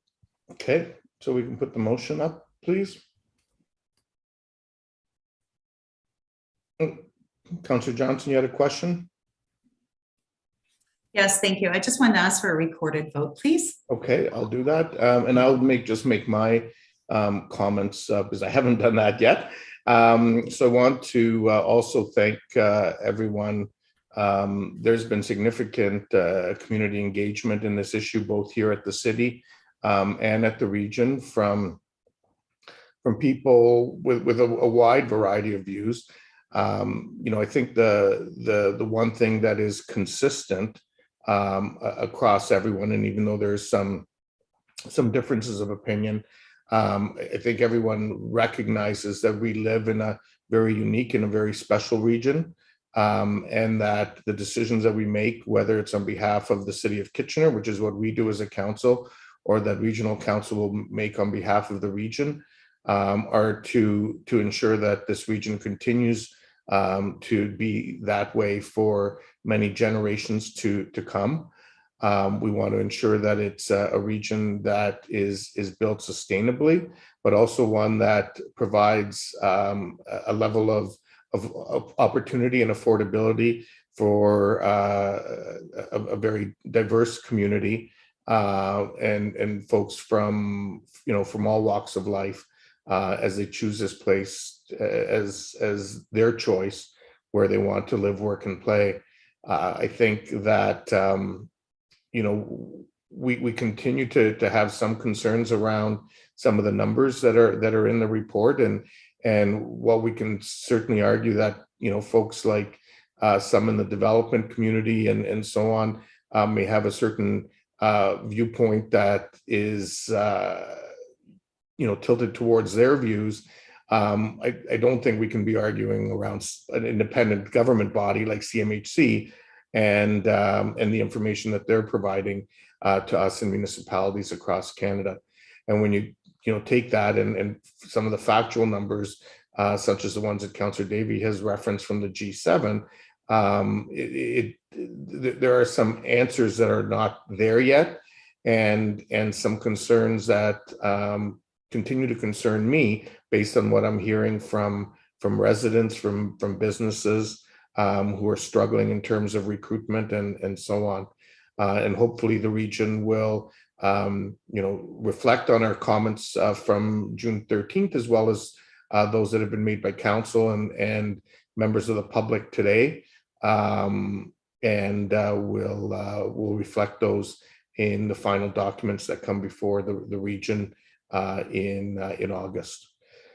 So a recorded vote has been called. I'll deal with these two paragraphs first, not including any notion around the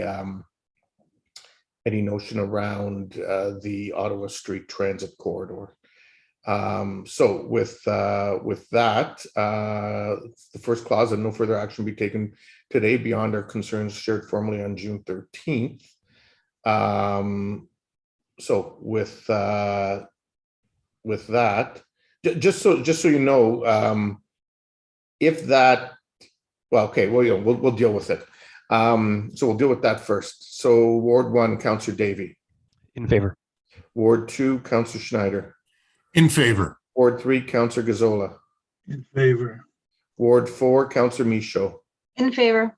Ward 5, Counselor Galloway Seelock. In favor. Ward 6, Counselor Singh.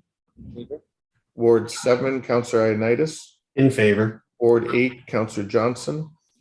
In favor. Ward 9, Counselor Marsh. Counselor Chapman? Sorry, Counselor Chapman. I keep reversing your 2 wards. Sorry. Ward 9, Yeah. Counselor Chapman. Yeah, I'm against. And Ward 10, Counselor Marsh. Opposed. Okay, and I'm in favor, so that carries. We'll deal with the next paragraph. We'll start with Ward 10, Counselor Marsh. In favor. Ward 9, Counselor Chapman. In favor. Ward 8, Counselor Johnson. In favor. Ward 7, Counselor Ioannidis. In favor. Ward 6, Counselor Singh. In favor. Ward 5, Counselor Galloway Seelock. I'm in favor. Ward 4, Counselor Michaud. I'm in favor. Ward 3, Counselor Gazzola. In favor. Ward 2, Counselor Schneider. In favor. Ward 1, Counselor Davy. In favor. And I'm in favor, so that's carried unanimously. And now I'll turn it over to you, Counselor Ioannidis, to basically deal with the same thing, but just pertaining to the Ottawa Street corridor. Thank you, Mayor Urbanovic. So we will be dealing with the Ottawa Street corridor. We'll starting off with Councillor Gazzola. What are you, excuse me, what are you asking me to vote for or oppose?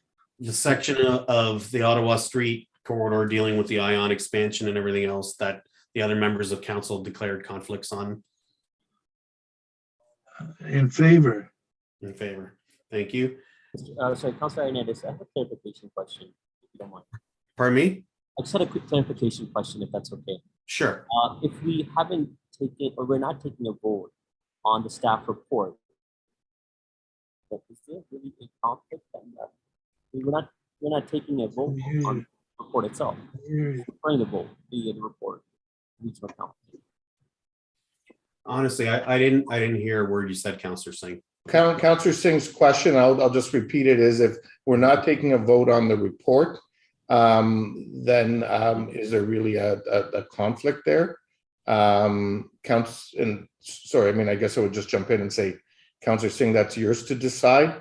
But you can't in any way, I mean, the legislation would suggest you can't in any way influence or anything, so that's why it's separate.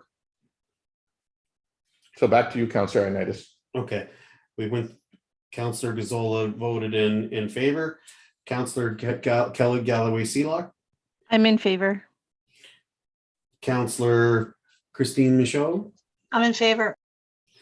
Councillor Margaret Johnson. In favor. Councillor Debbie Chapman. In favor. Councillor Sarah Marsh. In favor. And myself, I vote in favor. Back to you, Mayor Urbanovic. Okay, thank you very much. So that would be everything pertaining to this item. So I need to move 3 readings of the bylaws. Moved by Councillor Ioannidis, seconded by Councillor Davy. All those in favor? Opposed? That's carried. And I guess lastly, just thank you, everyone. And we will see you on August the 8th.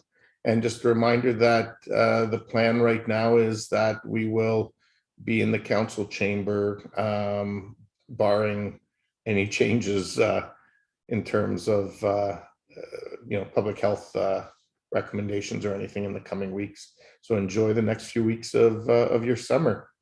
Thanks, everyone. Motion to adjourn. Councillor Johnson, Councillor Michaud, all those in favor? Opposed? That's carried.